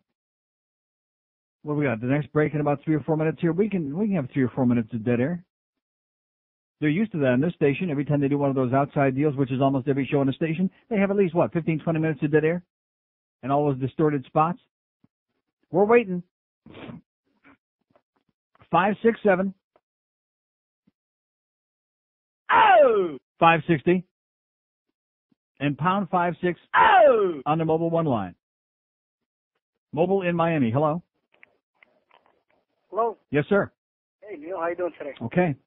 All right. Another day at the ranch. Just want to tell you I'm a closet fan of yours. Yeah. I mentioned at the office that I listen to you and I get in some trouble. Why is that? But anyways. Why is that? Because they mention words like maricon and all this. Uh-huh. Well, that's pretty boring. Tell Yeah, them to get with the 20th century. Yeah, I would just want to talk to you about one of the things you were mentioning. Just remember, the one person that says maricon, that's the maricon. That's the one that's worrying about it too much, huh? Mm-hmm. Anyways, I saw doctors basically get rid of my mother, just giving her pills and pills, and one pill would cause her to have to take some other pills, and so on and so forth, until her whole system was all messed up. So, at least personally, I'm taking it where if I don't have to take, unless I really, really have to take a pill, I'm not going to take it just naturally, and usually the body will tell you what it wants as far as foods or whatever you need to get better. So Mm-hmm. Sex, yeah. I just want to pass that on because I think the doctors try to fix too many things with pills. Okay. All right. Have a great day, sir. Where's those faxes, by the way, from Dr. Mark? 5670560, pound 560 on a Mobile One. Hank will be up in Vieira today. We have no idea why. Doing his show from 2 to 6. Big Boog Shambi. He won't be with us too much longer. He'll be visiting that big broadcast booth in the sky if he keeps eating up a storm. Boog Shambi, 6 to 10. Ed Kaplan, 10 o'clock tonight. Here's a Mobile in Oakland Park. Hello? Yeah, Neil. Yes, sir. Oh, Call me back on a phone that works. Here's a Mobile in Fort Lauderdale. Hello? Neil. Yes, sir. God, how you doing? Okay. Atkins for 2 weeks, lost 13 pounds. Great. Saturday I went to that race in Homestead. There was a reunion of rednecks. Yeah. All of them drinking. Mm-hmm. They were selling more beer than God knows what they were selling. Yeah, well, that's what that's all about. It's a redneck thing, okay? So call up Joe Costello. He'll be on this Saturday morning. Anybody hear Joe Costello show Saturday? No. 6 o'clock in the morning. Anybody in this audience up 6 on Saturday morning? No. I didn't hear it. 5670560, pound 560 on a Mobile One line. We've come to the end of the road here today, boys and girls. I'm going to pack up my old kit bag and move on to a real place. You know what? That's what I'm going to do. I'm going to move onward and upward into a real place where we actually have some people who want to talk. These people don't want to talk to me anymore. You can only squeeze so much blood out of a turnip. I get the message. I'm not that slow. I get it. 23 years is too goddamn long in one place. Move on up to, maybe go back to Sarasota would be good. They love me over there, huh? Maybe set up shop in Fort Myers. I guarantee if we had some local numbers, we'd be getting devastated with calls from Fort Myers. We'd have calls up the ass. If we were on there, Naples, Fort Myers, huh? Venice. Look at that. Have you ever seen anything like this in your life? Never. In the history of my life, I've never seen anything like it. Hialeah, hello. Hello, Neil? Yes, sir? Good afternoon. I'm calling from Hialeah, unfortunately. That's your problem. Yeah, I know. Listen, I just wanted to say that this town has to be completely, how can I put it, dead?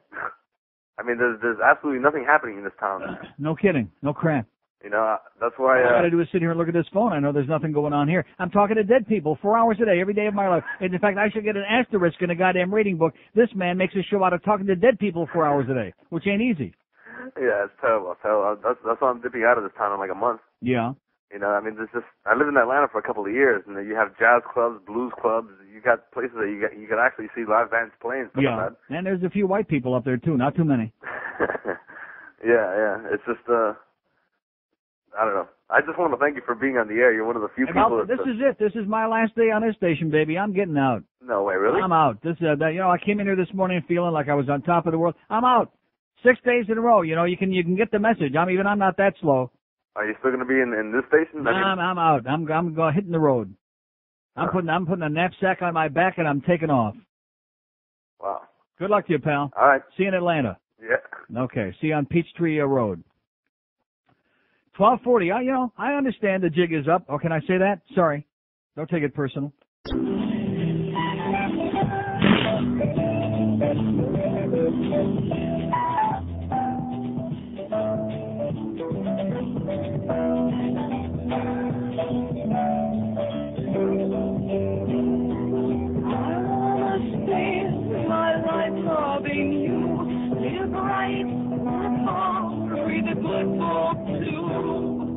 And when it's time to head south and rest, I wanna go where the living possess.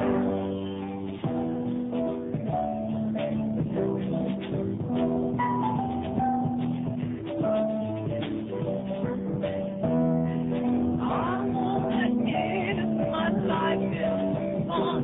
Wanna live where ravens eagles can have fun like my rising from Maine on those golden rains. Yes. I wanna die in Florida. All right. I wanna die in Florida.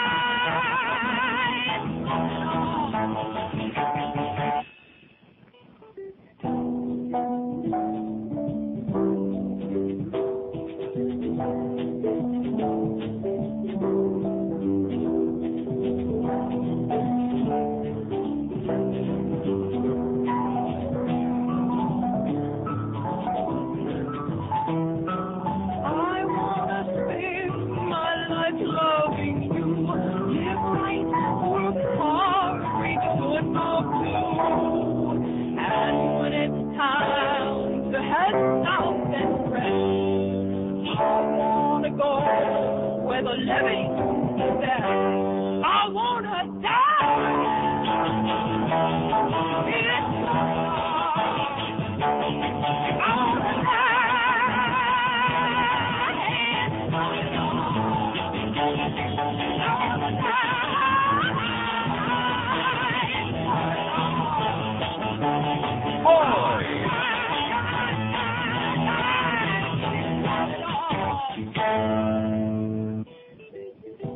Well, we came to the right place. I'm going to move on, okay? You know what I'm saying? Move on to a place where there are living and breathing people, where they want to communicate, have a little bit of verbal intercourse, where they got an IQ bigger than their thumbnail, where they're like, you say something, and oh yeah, they just latch right onto it and bop, like it used to be. Well, it never was really like that here. I've been squeezing and prodding for 23 years till the tips of my fingers are numb. 5, 6, 7. Let's see if we can't make it till 2 o'clock. George will be doing the rest of the week. I'll come in on, what day is 25th? Friday? Payday? Thursday, Friday? No, I'll come in to get a check. And then we'll go from there, kind of reorganize my life. Because, the message is loud and clear. It's right there staring me in the face. I'm not some kind of a dummy. How can you detoxify your liver when you're loaded with stress? Can't do it. Can't do it. 567-0560, pound 560 on the Mobile One line. Here's a mobile in Oakland Park. Hello.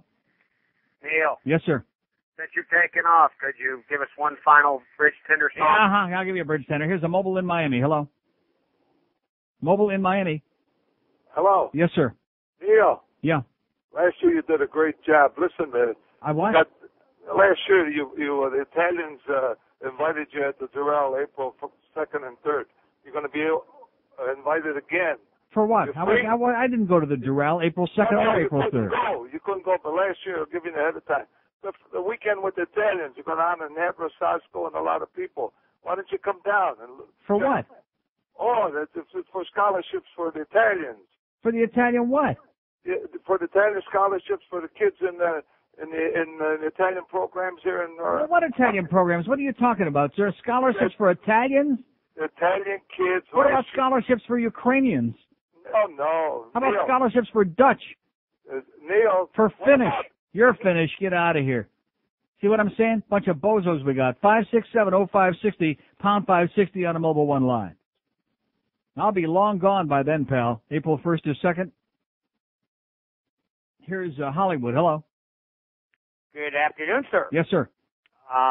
It must have been Jeff from the Pizza Loft. How you doing, Neil? What are you talking about? Well, the Italian thing. Happy Pesach. Yeah. I've been out of town for a while. Hang in there, dude. The show sounds great. Show sounds great with calls like this, with people like you who have nothing to say? Well, look, I'm a long-time listener. Well, why don't you say something about it? I've been talking about 100 different things here today. Why don't you say something? Give me a chance. No matter what I talk about on this show. You started out by, that must have been Jeff Cohen. Is Jeff Cohen Italian? No, he's a Jew selling Italian food. He don't know nothing about Italian. That's why I segued into Closest he ever been to Italy was, Palm Springs North, Florida. Well, we did the Stews cruise together. Yeah? You and I. Well, that's the problem. That's your problem. Well, it's a beautiful thing. No, it was not. It was disgraceful. That's the last time you ever get me on a cruise ship. They suck. The Stews cruise? Yes. All our cruise ships. Let me say it again. Sir, can you understand what I'm saying? Cruise ships suck. No, I'm talking about... Because you get stuck with idiots out there like you. 567-0560 and pound 560 on the Mobile One line. Here's a mobile in Pembroke Pines. Hello. Hey, Neil, how you doing? What can we do for you, sir? Hey, another Guinea here, talking on the line. What is it? Hey, all right, listen, I used to live in Miami about, 5 years back. Yeah. And I got stopped by a cop recently, and he asked me for my license and registration in Spanish. So I just typed it myself and we moved to Pembroke Pines. Uh-huh. Now we got all these Hate to break the news to you, pal. Everybody in Pembroke Pines speaks Spanish, too, so you better get with it. And so did that guy. Yeah. Of course. Another spick. Here's a mobile in Miami. Hello. Hello. Yes, sir. Hey, Mr. Rogers. Yes. Okay, I just heard some wonderful news. Yes. Henry Ribeiro has retired. Have you heard anything about that? No, I have not. All I heard was music on there this morning. Huh, because Henry Ribeiro has retired? Has retired, and his sidekick didn't show up. So what does that mean? All I heard was music. I kept waiting to hear Henry or Roger or somebody on there. Right. Well, I just heard a snip said that he had retired, and Roger didn't show up this morning. Anyway, I just thought I'd pass along Okay, thanks for the good news, and I'm going to be right on their heels, pal. What a day this is. Roger Magdalene, Henry Barrow, they're all hanging it up. I'm doing the same thing, too. I'm moving on. I'm going to go to Poughkeepsie. I'm going back to WBT in Batavia. Talk to some real people. Understand, what life is all about. Get some hockey fans up there. Talk about all the fixed races of Batavia Downs. We'll talk some real stuff. These people here, no matter what, forget about Spanish. No matter what you're talking to these people, it's like you're speaking in a foreign language. Oh, this must be the faxes from Dr. Mark with the rest. No, I don't see nothing from Dr. Mark. Yeah. Here's something that I have no interest in whatsoever. To Steve, look at this, to Steve Goldstein. See, when you send faxes to the rest of the station on our fax machine, since they got their own fax number, this is what happens to them. I wish I had $1 for each sheet of paper that we tear up every day. I'm throwing a wastebasket just like I'm throwing in there right now. Faxes that are sent because they can't get it straight. We don't have the fax machine for the sports nerds, okay? We don't know the sports nerds. We don't want to know from the sports nerds. We got nothing to do with the sports nerds, okay? They're in another studio. They're in another part of this floor. We got nothing to do with that crowd other than we provide them with free water. That's about it. Here's Hollywood. Hello. Hey, Neil, I don't know how you come back into this on your vacations because it's so damn depressing. I just got back. Sir, I haven't sounded this good. My blood sugar is great. I feel better today. I haven't sounded this good in 3 months. I come in here this morning. I'm loaded with good material, with all kinds of provocative stuff. And these people, I'm telling you, I could go home and talk to my 2 dogs and get better response than I get here every day of my life. It's to say, why should I knock my head against the wall for, a few lousy bucks? I agree. I was out in Colorado for a week. I came back here. I was up young people, a town with young people. Everybody's happy, kind. Like I said before, you got drifters, dead people, and derelicts. That's what you got here. If you haven't gone away for a while, you come back, it's a real culture shock. Oh, my God, it's a culture shock. It's like I'm talking to myself. You're right. There isn't anybody listening to this radio. We must have the transmitter off today. They must be playing games with me since we moved up on this floor. They must be trying to save the juice. Yep. I still say fry his ass. I came into Miami Airport 2:30 in the morning. 2 old bags are haggling over which one stopped the cab first. I come back yesterday, I get on the Palmetto, and I'm ready to blow my brains out, or about 10 other people. I've never seen such a bunch of derelicts driving on a highway in my life. Well, I wish I could say I'm glad to be back, but I'm not. Well, God bless you, sir. See you. I'll see you on the highway. See you on the old Hershey Highway. I'll be right behind you. I'll be ahead of you. Like I said, behind you. 567-0560 and pound 560 on the Mobile One line. See if we can make it till, we got another hour and 6 minutes to go until 2 o'clock. Can we make it today? No. I don't think so. Didn't I tell you before we started this morning? I said, you thought last week was going to be bad. Wait till today. Because now we're right on the edge of the big holidays now, which every year in this town, forget that. See, we always got an excuse. Oh, well, it's such and such a day. Spring has sprung. We got Pesach coming. We got Easter coming. We got the moon is in Uranus. Well, there's always some deal. Fidel's got the woodpecker going again. There's always some excuse why these people are in a coma. Why they're actively apathetic and indifferent. I'm going to tell you, doing a show in this town is about as much fun as having a cerebral hemorrhage. No wonder Henry Barrow hung it up. That's amazing. Right on the heels of all that Mark Benson business and about those horrible ratings they had on that show, and he retired. There's got to be more to the story than that. There's got to be more than meets the eye than just Henry Barrow retired. Didn't I tell you, though? I must be my because I never turn over there. My psychic vibrations told me, turn on Waxy this morning coming to work, and I hear all this syrupy music. I don't hear any voice. I hear these awful Sandy Payton promos. I think she was mumbling something about, where are you, Ann, when I need you now? Here's a mobile in Homestead. Hello. Neil, I just want to call Dwayne a douchebag. Yeah, okay. Here's a mobile in Miami. Hello. Neil. Yes, sir. Yes, sir. Long time, first time. Okay.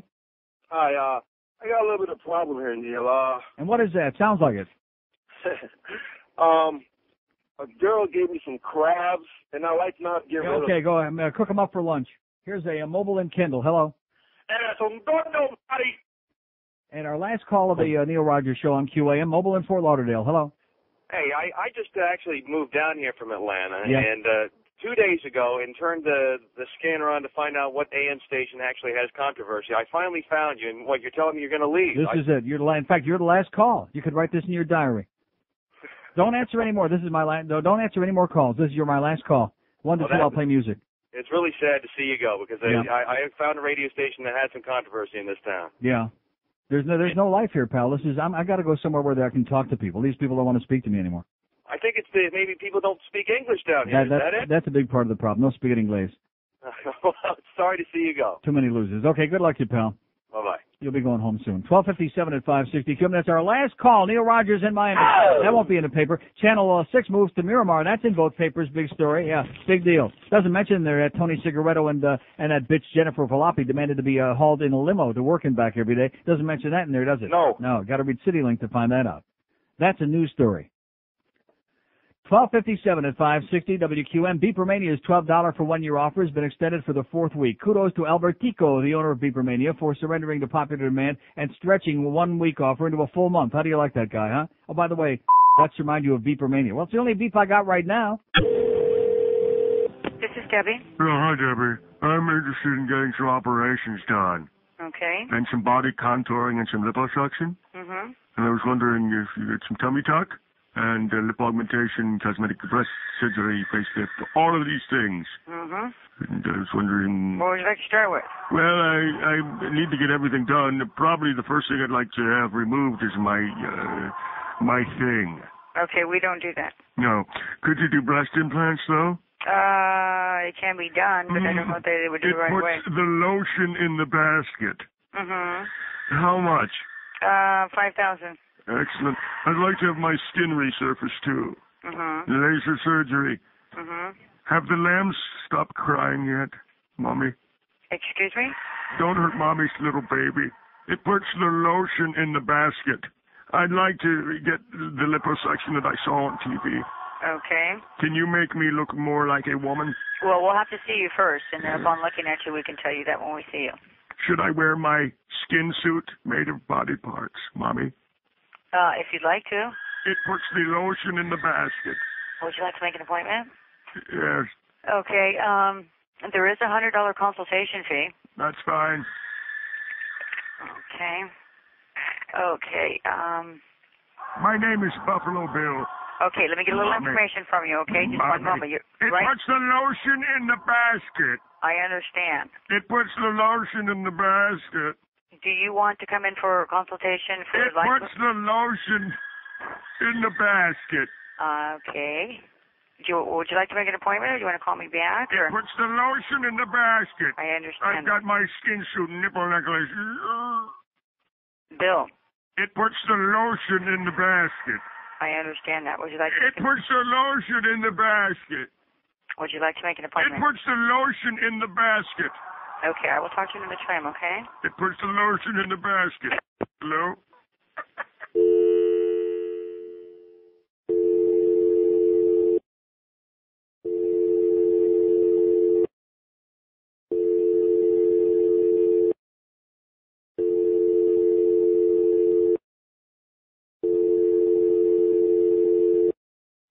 Hey, if it's good enough for Henry Barrow, it's good enough for... Ew, good. 109 at 560 WQM. It's our new format. A little sample, all music all day from 10 to 2. Hey, listen, if we're going to break up the sports, why do we have to do it with talk? What's wrong with a little music? Oh! Every day, 10 to 2.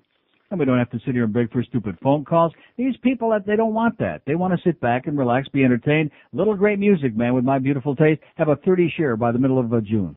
Take any bullshit from him. Okay, 114 at 560. Here's a very, very sad fax from one of our regular listeners who's also a chronic faxer, by the way, Bob. I see where you're from, Bob. Here's my observation, he says. In the local areas in which your signal reaches, you have 4 different types of listeners. 1, people afraid to call because you may disagree with them and rip them an ass. 2, people afraid to call because their friends may hear them and think they're fags. 3, cornices.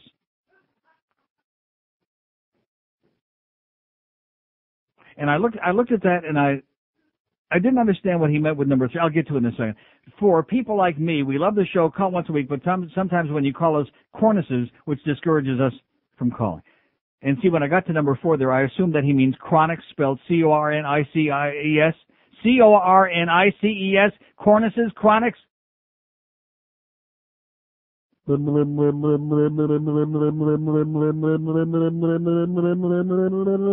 that? Cornices. There's nothing worse than a cornice regular. I love the show. Couldn't get throughout the day without you and George. I think the one way to solve the problem is to get QAM to put you on in new markets. That'll get new blood in the audience. If the bitch Dr. Laura's on to California, across the U.S., et cetera, and so on. Is that going to happen, Bob? No. No. So we're stuck with our cornices, I guess. I do have a corn on one of my toes, one of my smaller toes on the right foot. Or is that a cornice? Let's take a poll here. Music or some talk, huh? That's what we're going to... Starting tomorrow, we're adjusting the format because obviously the town is run dry. I'm loaded with material. I'm full of good crap, okay? I'm getting like a second wind, third wind in this place. But the audience, I've been predicting this for weeks. You've heard me say it.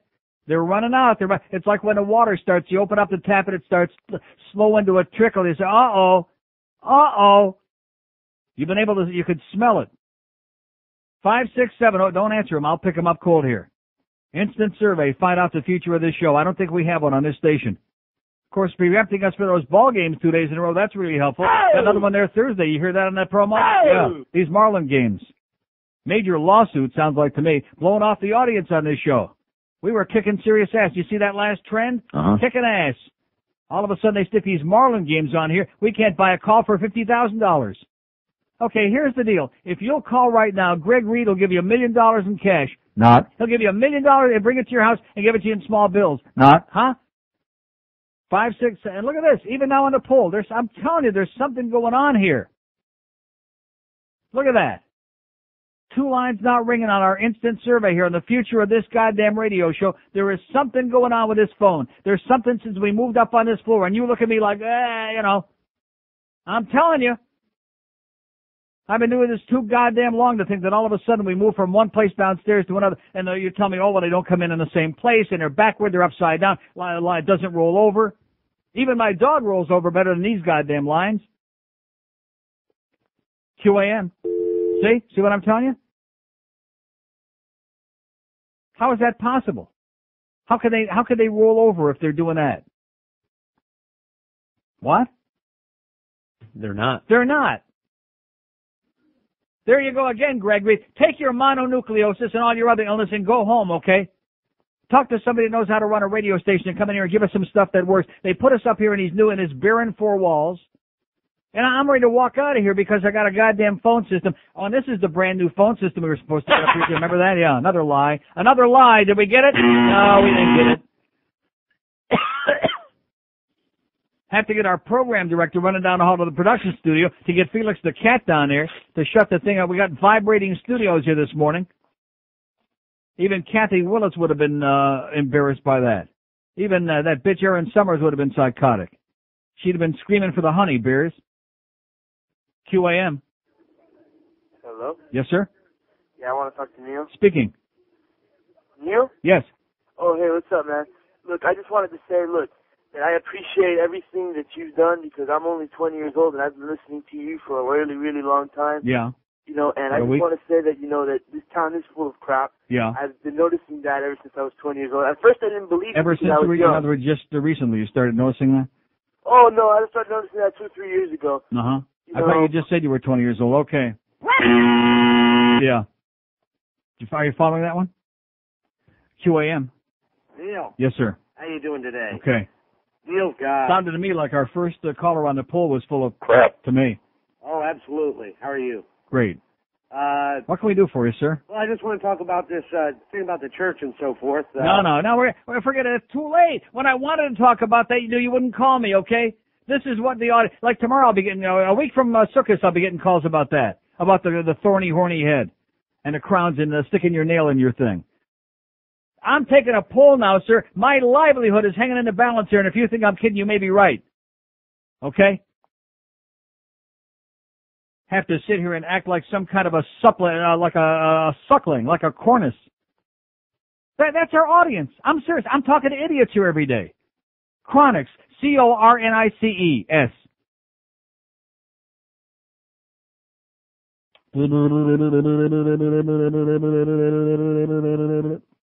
Isn't that how that, I Wonder Why by Deanna and the Belmont starts like that, doesn't it? Yeah, something like that. No, I'm serious, man. You people are killers, and you wonder why anybody with a brain bailed out of this town a long time ago, and every time, see, I got news for you. And the reason I felt so much better this morning when I came in, and I'm not making this up, I adopted a whole new outlook on life. I don't live here. I live out of town, but only, see, a lot of people live here during the week, and they live here, but they go away on the weekend. I live elsewhere. And I only come here to work Monday through Friday. And every weekend I'm gone, pretty much. Huh? And then like on vacation time, then I'm wherever I really live. I don't really live here. I'm just here to work, hanging out during the week. And I thought to myself, all right, yeah, I can live with that. And then I come in here, WQAM.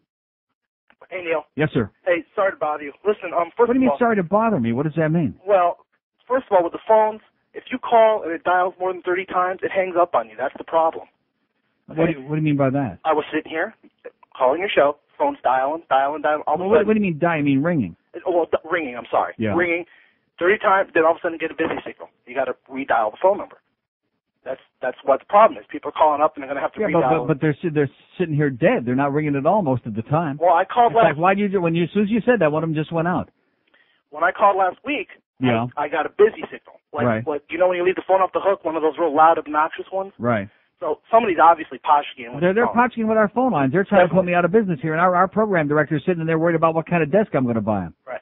Now listen, I only call you when I have information because I don't want to waste your time. You say call up if you have something, halfway decent. So I have something decent. Well, people call and say, "Hi, Neil, can you play this bit?" And you hang I up would on even settle for cornices. Well, I have an asshole spy report. I went to the Gator Nationals this weekend in Gainesville, and I saw your buddy Brian Cox. Yeah. So my brother's next. He's an asshole. He is. Yeah.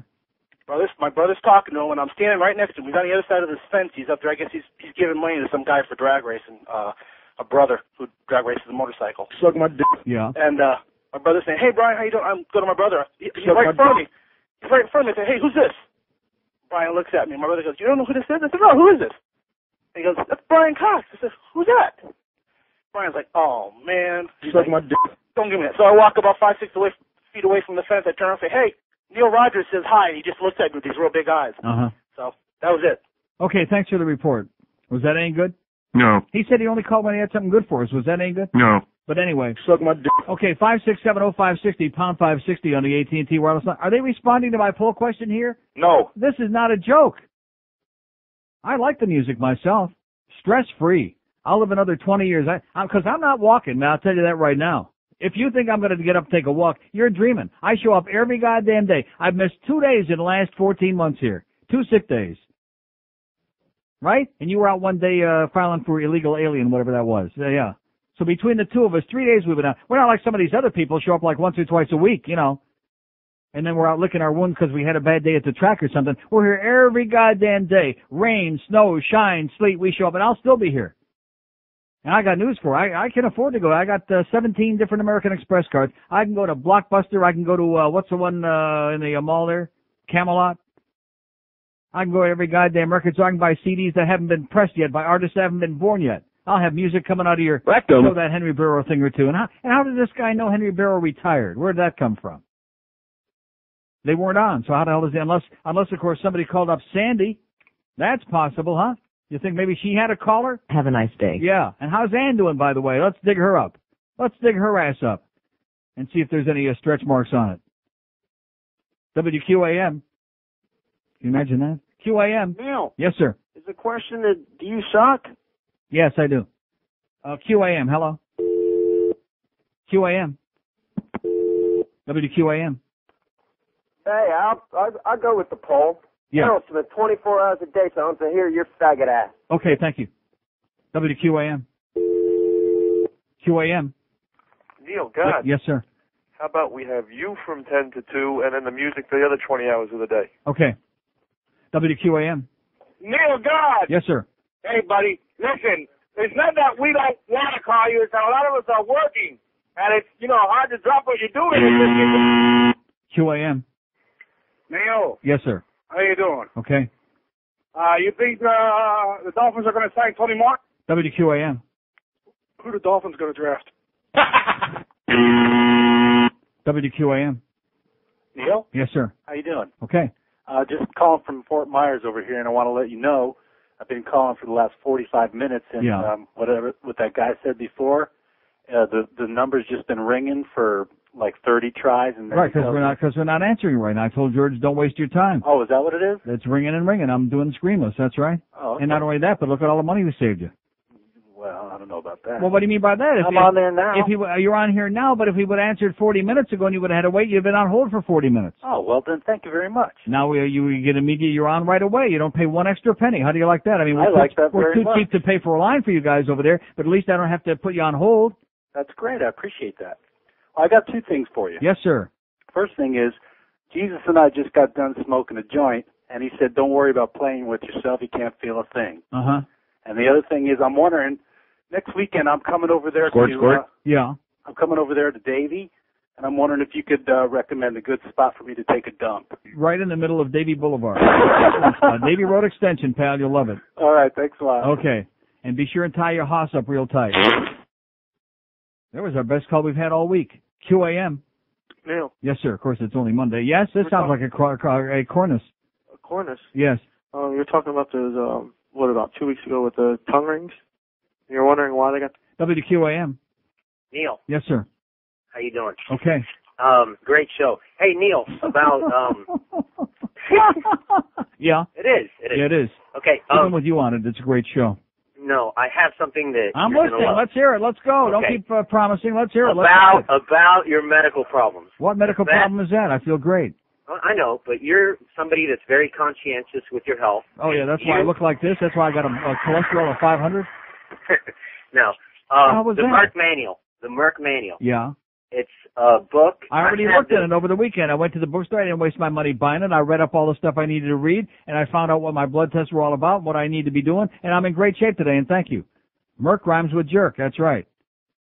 Oh, there's Boca Brian. He's been merking off a lot. Got some money for you here. By the way, it's been nice knowing Boca Brian. He's been a great addition to our show, in spite of what that one asshole from Dade says all the time, that keeps calling and hates him like poison. By the way, somebody asked me at the track the other day, would you like some guys to find a guy named Stan Major for you? 127 at 560. Somebody asked me that. Loan me $50. Come along with me to blow up an abortion clinic, to kill another doctor who is murdering a kid. If you speak with a drawl and have a bad attitude, then grab a can of gas and you can burn one down too. Abortion clinic, that is. Ain't nothing like the smell of nurses on fire. Now if you drive a truck and wear a smelly hat, and own a velvet Jesus welcome mat, and after we make a clinic explode, we'll go find a nigger and drag him down the road. You'll be proud you're from the South, boy. Double wide Southern pride. Now if there should be a woman trapped inside, we'll rape her in the ass and steal her purse before she dies, and paraphrase the Bible to validate our barbarism, ignorance, and seething hate. Inbred, that is. Fire up some Garth Brooks tune. Now we are the Christian soldiers of God who like to wipe our ass with an old corn cob. And when we're not burning churches or clinics down, we play our banjos in the trees with penis in our mouth. That's what Christians require, right there in the old brown eye. All right. Okay, 132 at 560 WQM. Hank Goldberg up in Vieira with all those jock sniffers up there today between 2 and 6. Boog Shambi, he's going to be doing a little rock and roll sports talk, 6 o'clock. Ed Kaplan with the odds on games that haven't been invented yet. All the odds on Ladies Dyke Sports, 10 o'clock tonight.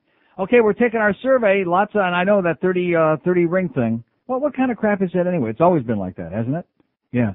5670560. You see, you're not determined enough. That's the point. Don't be blaming the phone company. Don't be blaming the 30 ring thing. Blame yourself for not caring enough to send your very best, or worse, or anything in between. That's the point with this crowd. They get weaker and weaker and more passive and more passive. They want to be spoon-fed. They want me to sit here and do a tap dance for 4 hours every day. Am I going to do it? No. Goddamn right I'm not going to do it. 5670560, pound 560 on the AT&T line. QAM. Penny Hall, please. What was it? Can you hold, please? Oh, QAM. Oh, gosh, finally, all that damn running. Hey, Neil. Yeah. Hey, what's up? How you doing? Great show. Yeah. Anyways, listen, I have a question for you. Uh-huh. Me and my friend argue at work about you. QAM. Hey, Neil. Yes, sir. Hey, I mean, I hate to see you go, but if you're done, you should let George take over the show, you know what I'm saying? Okay. QAM.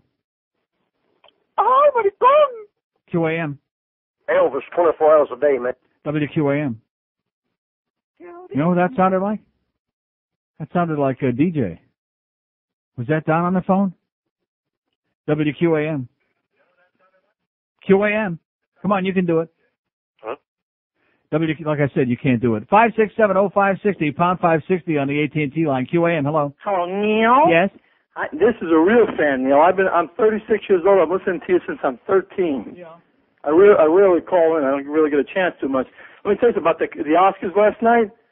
I saw. You're the first caller to talk about the Oscars last night, sir. I mean, that's so obvious. I mean, you could fall off a cliff. It's staring you right in the face. Have we had one call about the Oscars? No. About Elia Kazan? No. About Roberto Baggio or whatever, Benini, whatever that guy? No. Roberto Panini?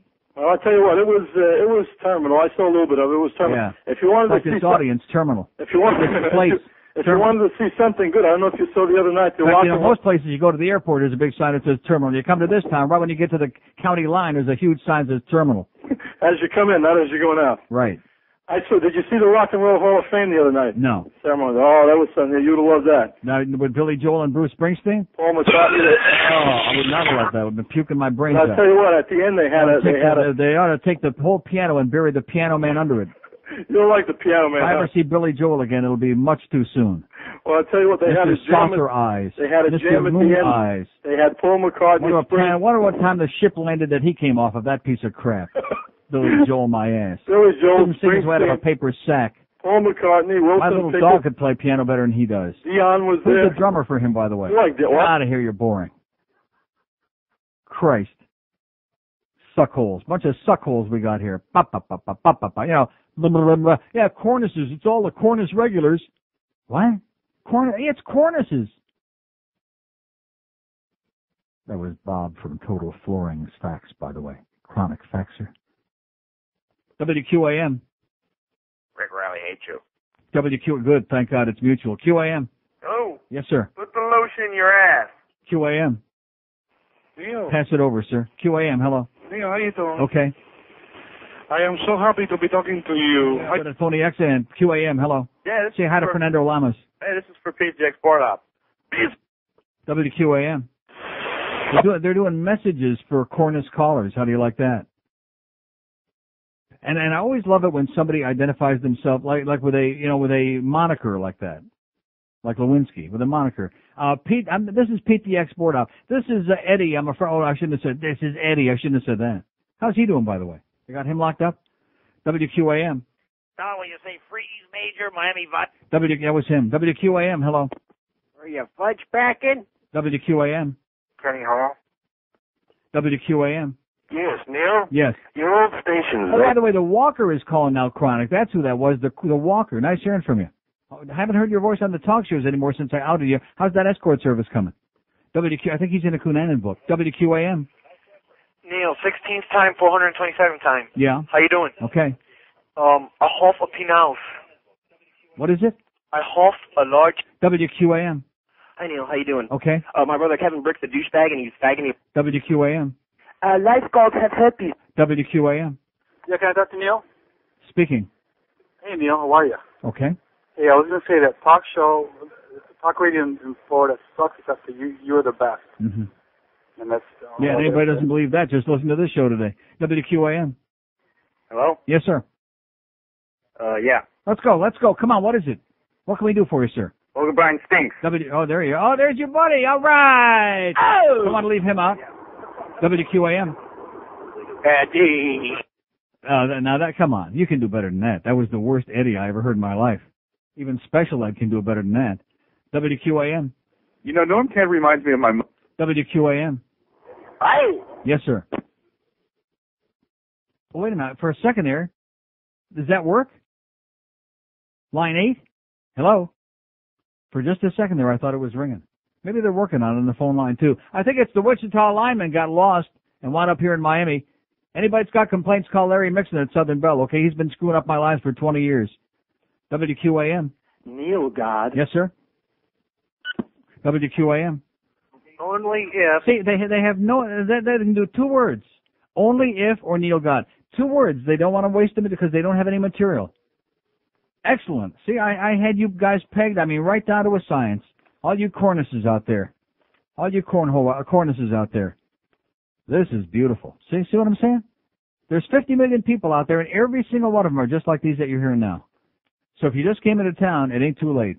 Anybody have a heart or a liver? No. 143 at 560 WQM. The good news, see, there's always a silver lining in the middle of the darkest cloud. Henry Barrow and Roger Magatlin walk out on Waxy this morning, and guess why? Monday morning here on QAM. Oh! Henry Barrow and Roger Magatlin. All we can say to that is, oh, yeah, at least then we got a lead in. What? What are you laughing about? We tried to get Ranieri. That deal fell through. Hey, listen, we've been shopping for a morning show in this place for months now. Following those 3 stiffs in the morning, are you kidding me? I come in here this morning, and I'm coming into this room, and Defoe and Joe Rose are standing around playing baseball in the hallway, and I'm thinking, what's on the air in there? Is there anybody on the air? No. It don't make any difference. We can still do that one share, easy. Henry Barrow and Roger Magatlin with Roger's Entertainment Report. Starts Monday, March 29th on 560 QAM. Finally, we'll lead in with our good old friends, Henry Barrow and Roger. You're a good buddy. By the way, he wants to work till 2. WQAM. Yeah, I'm calling for Neil. Speaking. Hi, Neil. Yes, sir. How do you like the good news? Well, I'm just sitting here Just got a release from our program director. It's official. What's that? No more first team starting next Monday. Well, I don't know if that's good or bad. I'm in the line at McDonald's, and I'm hearing all these idiot calls you're getting. What's the matter with these people? They live in South Florida. It's affected them, sir. Don't you understand? They got a good excuse. It's affecting me. I'm sitting here going blah, blah, blah, like that. I live here, too, and I've got a supposed to be a high-priced guy. I'm supposed to have an IQ larger than my thumbnail. Well, let's talk about something intelligent. And what is that? Well, I'm asking you. I thought maybe you might like a little breather from all these idiots. Well, what do you want to talk about? That's intelligent, sir. What did you want to say? Oh, let's see. WQAM. Yeah, I want to talk to Neil. He's just a cornice. Yes, sir. Mobile in Boca? Speaking. I'm going through that. Neil. Yes. Sorry. That Ilya Kazan last night? Yes. Who was not clapping? Because I have newfound respect. I saw Nick Nolte and Ed Harris not clapping when he was getting that stinking award. Well, I only saw this morning. They showed the clips, and they showed it so fast. Now, Nick Nolte was like in the front row, and of course, you can't miss him because he looks like a worn-out old drunk. Right. But, and I wish I'd have taped it so I could see who Ed maybe, Harris and that wife, Amy Madigan. I don't know if you know who she is, a real militant type. Yeah, she's kin to Roger Magatlin. Yeah. I think we'll find out all the names and we'll build a goddamn statue to all those people that had the guts to sit down to that backstabbing turncoat Elia Kazan. Yeah, man, Rod Steiger, I don't know if you seen him for the last 2 weeks. He was on Larry King everywhere talking about what a piece of crap that Kazan is. And he was in the I always liked that Rod Steiger. Oh! He's a good guy. He's a great guy. You ever see him together with Marlon Brando, by the way? Same person. They showed Marlon Brando. I didn't see it, but I saw the previews. It was a rerun of an old interview with what's his name? Yeah, the other night. And Marlon, like, totally incoherent, you know? Too many bad acid trips with Mr. Peepers. And Larry was getting more and more flustered, and you know. And then Marlon reached over to put that big wad of cotton in his mouth. WQAM. Yes, can I talk to Neil, please? Speaking. Neil. Yes. Last night, the only thing on the Academy Awards, the only thing that I saw that was worth anything was, did you miss Aerosmith? They were on it? Aerosmith playing Armageddon, the theme. Oh, for a theme song from Armageddon, which was number 1 on the hit parade, by the way. One on Billboard. Right. Yes, I didn't see it. That was the best thing on the show. Were they good? Yes, they were excellent. Well, of course. And the girl that introduced was Tyler. I guess that's his daughter. Steve Tyler's daughter. A knockout. She's fine looking. There you go. Great. All right, that's all I had. I just thought you how you like Aerosmith. Thanks for the good news. Thank you so much. See, I told you Steve Tyler's gone. The show sucked, but Steve Tyler was great, and his daughter's a sweetheart and a knockout and a great piece. So what the hell's wrong with that, huh? See, I know I got the good taste. You're not fooling me. You can diddle around with all your bullcrap all you want. WQAM. Hello? Yes, sir. Neil, please. Henry Bear Show. Neil, mobile. Are you psyched about that? Are you psyched about Henry Barrow starting? Yeah, it's very good, Neil. News on hey, here. Find out what's going on. For your lead show, how about getting this guy from Fort Myers, the Joe Show over there? He tries to imitate everything that you do, and I think it would be a great lead-in for you. No. WQAM. I can't believe no one's brought up the movie that won Best Documentary, the documentary about Miami. No. What's called? Yeah, Dead Man Walking. Oh! Maybe listen to that fax from the doc. It's not over there yet. I hear it. I hear it running. Well, I'm expecting, Dr. Mark to be faxing me the rest of the, huh? Yeah, exactly. Hey, he's busy, okay? Jeff gave him a long list of phone numbers. He's probably still sleeping off from all that monkey business he was doing over the weekend. That funny business. All that comedy he was playing with at WQAM. That was pretty funny, that guy, Dead Man Walking. That was beautiful. That was a great one. See, it goes to show you, I've always said if we can go through about 2,000 calls, we finally get a good one. So what if we do have to have 1,900 crappy calls? Who cares? Gotta love Ray Whitney. Any some player? Yes, sir. How'd you like that penalty shot? I didn't see it live. I saw the tape last night. Boy, no chance. Right in there. Neil, I gotta that say E.A. Bear looked like Herbert Victor. Crap, yeah. 4 years ago, when they made the finals, I told everybody, I said, you better enjoy it because they may never make it again. Yeah. Am I right? Well, it was just a fluke. I mean, they got hot for a couple of months. Everybody seems to think that, that there was a great team. It wasn't a great team. It was a team of overachievers who played real hot for about 2 months, and they got Straka and Shepard right there at the end, and they carried them on in there and through, and, it was a fluke. They actually had a decent defense and great goaltending, which carried them. Right. Great goaltending for a while. And a few breaks along the way. Yes. And Terry Murray sucks. Well, that's beyond a shadow of a doubt. A nice move starting Captain Kirk the Jerk on Saturday and giving up 3 goals in about 2 minutes there in L.A., and then they come back from 4-0 and lose 4-3. But maybe if Burke would have played, they win that game, huh? Just keep in mind, if they lose out on a playoff spot by 1 or 2 points, remember Saturday night in Los Angeles, okay? Remember Terry Murray. Oh, yeah, but they're playing, it makes no difference, okay? When you're down the stretch and you're going into big games, you don't start your backup goalie in a big game like that when you need every point. But what does he know? WQAM. Hey, man. Yes, sir? Can I talk to Neil? Speaking. This is Neil? Sounds like me. Is this you? Yeah. Okay. Hang on. WQAM. Hello, Neil. Yes, sir. Can I talk to Neil, please? Speaking. Neil. Yes. This is Neil. WQAM. WQAM. Yeah, I'd like to order a pizza, please. See what I'm saying about those banana boat people?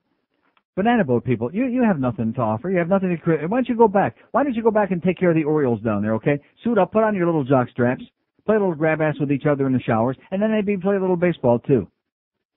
And take care of those Orioles and Fidel at the same time, okay? Little maricones, that's all they got. They're down there prancing around in Little Havana, down around South Beach, prancing around with their hands on each other's, hand in hand. You're not fooling anybody, okay? Drilling glory holes in the tea rooms at Westland. You ought to see the pictures of the glory holes in the Cunanan book. All at Westland in Hialeah. Said a bunch of little Julios done it. I got it right in the book. WQAM. Vegetable. What was that? Whatever. Speak of English, okay? He was Italian. Oh, he was Italian. Yeah, likely story. WQAM. Hello, Neil? Yes, sir? Is this Homo Radio? Yes, WQAM. You're listening, pal, so you must know. You must know if it's Homo Radio. See, everyone. See, this is a brief synopsis of your lives. Because how many times have I said this before? You can call up maricon, homo, whatever you want. The fact is, you're listening to it. Nobody's holding a gun to your head, and you listen to it every minute of every day. If I was on 10 hours a day, you'd listen 10 hours a day. So what does that say about you? You, then. How do you spell that? J-E, WQAM. The bird lives. I could say something. WQAM, hello. Hey, what's up? How you doing, sir? Pretty good. And Steve Fowler, I hate Aerosmith's music. Yeah, and? But he's a sexy man. WQAM. It's a homo show. I want chicken. I want... WQAM. Hey, Neil, how's it going? Okay. What does that mean, how's it going? What is that? Well, how's it going? How's your day? You're not listening to the show? Oh, I'm saying how you're doing, you know? I'm doing great. Anyways, how's your day going? It's going pretty good, thanks. Okay. How's your day go? Good, good. Uh-huh. These sportscasters. My day goes are pretty good. Last time I'm watching Channel 10. Extra virgin olive oil? It's amazing. Jim Mandich, Guy Hebert. That's what he calls Guy Hebert. Yeah, well, he doesn't know nothing from hockey. What do you want? He's all bent out of shape because Michigan State won, and, his team can't be found. They can't get arrested. Yeah, exactly. That's what he's bent out of shape, is that the Spartans are going all the way. Oh! At least till Saturday, anyway. All right, well, I just wanted to say these guys know nothing about hockey. Okay, thank you. Well, we know that. That's nothing new. We already know that. This is a sport. This is a football and a little bit of a few other things, but it's a football and gambling station. That's it. That's all you got. Do they really know anything about basketball other than they're giving old news about Zoe? No. No, they know anything at all about baseball? No. No. In fact, everybody on the station agrees we don't ever want to hear another baseball game. No. We have no choice. Thursday at 12:50, by the way.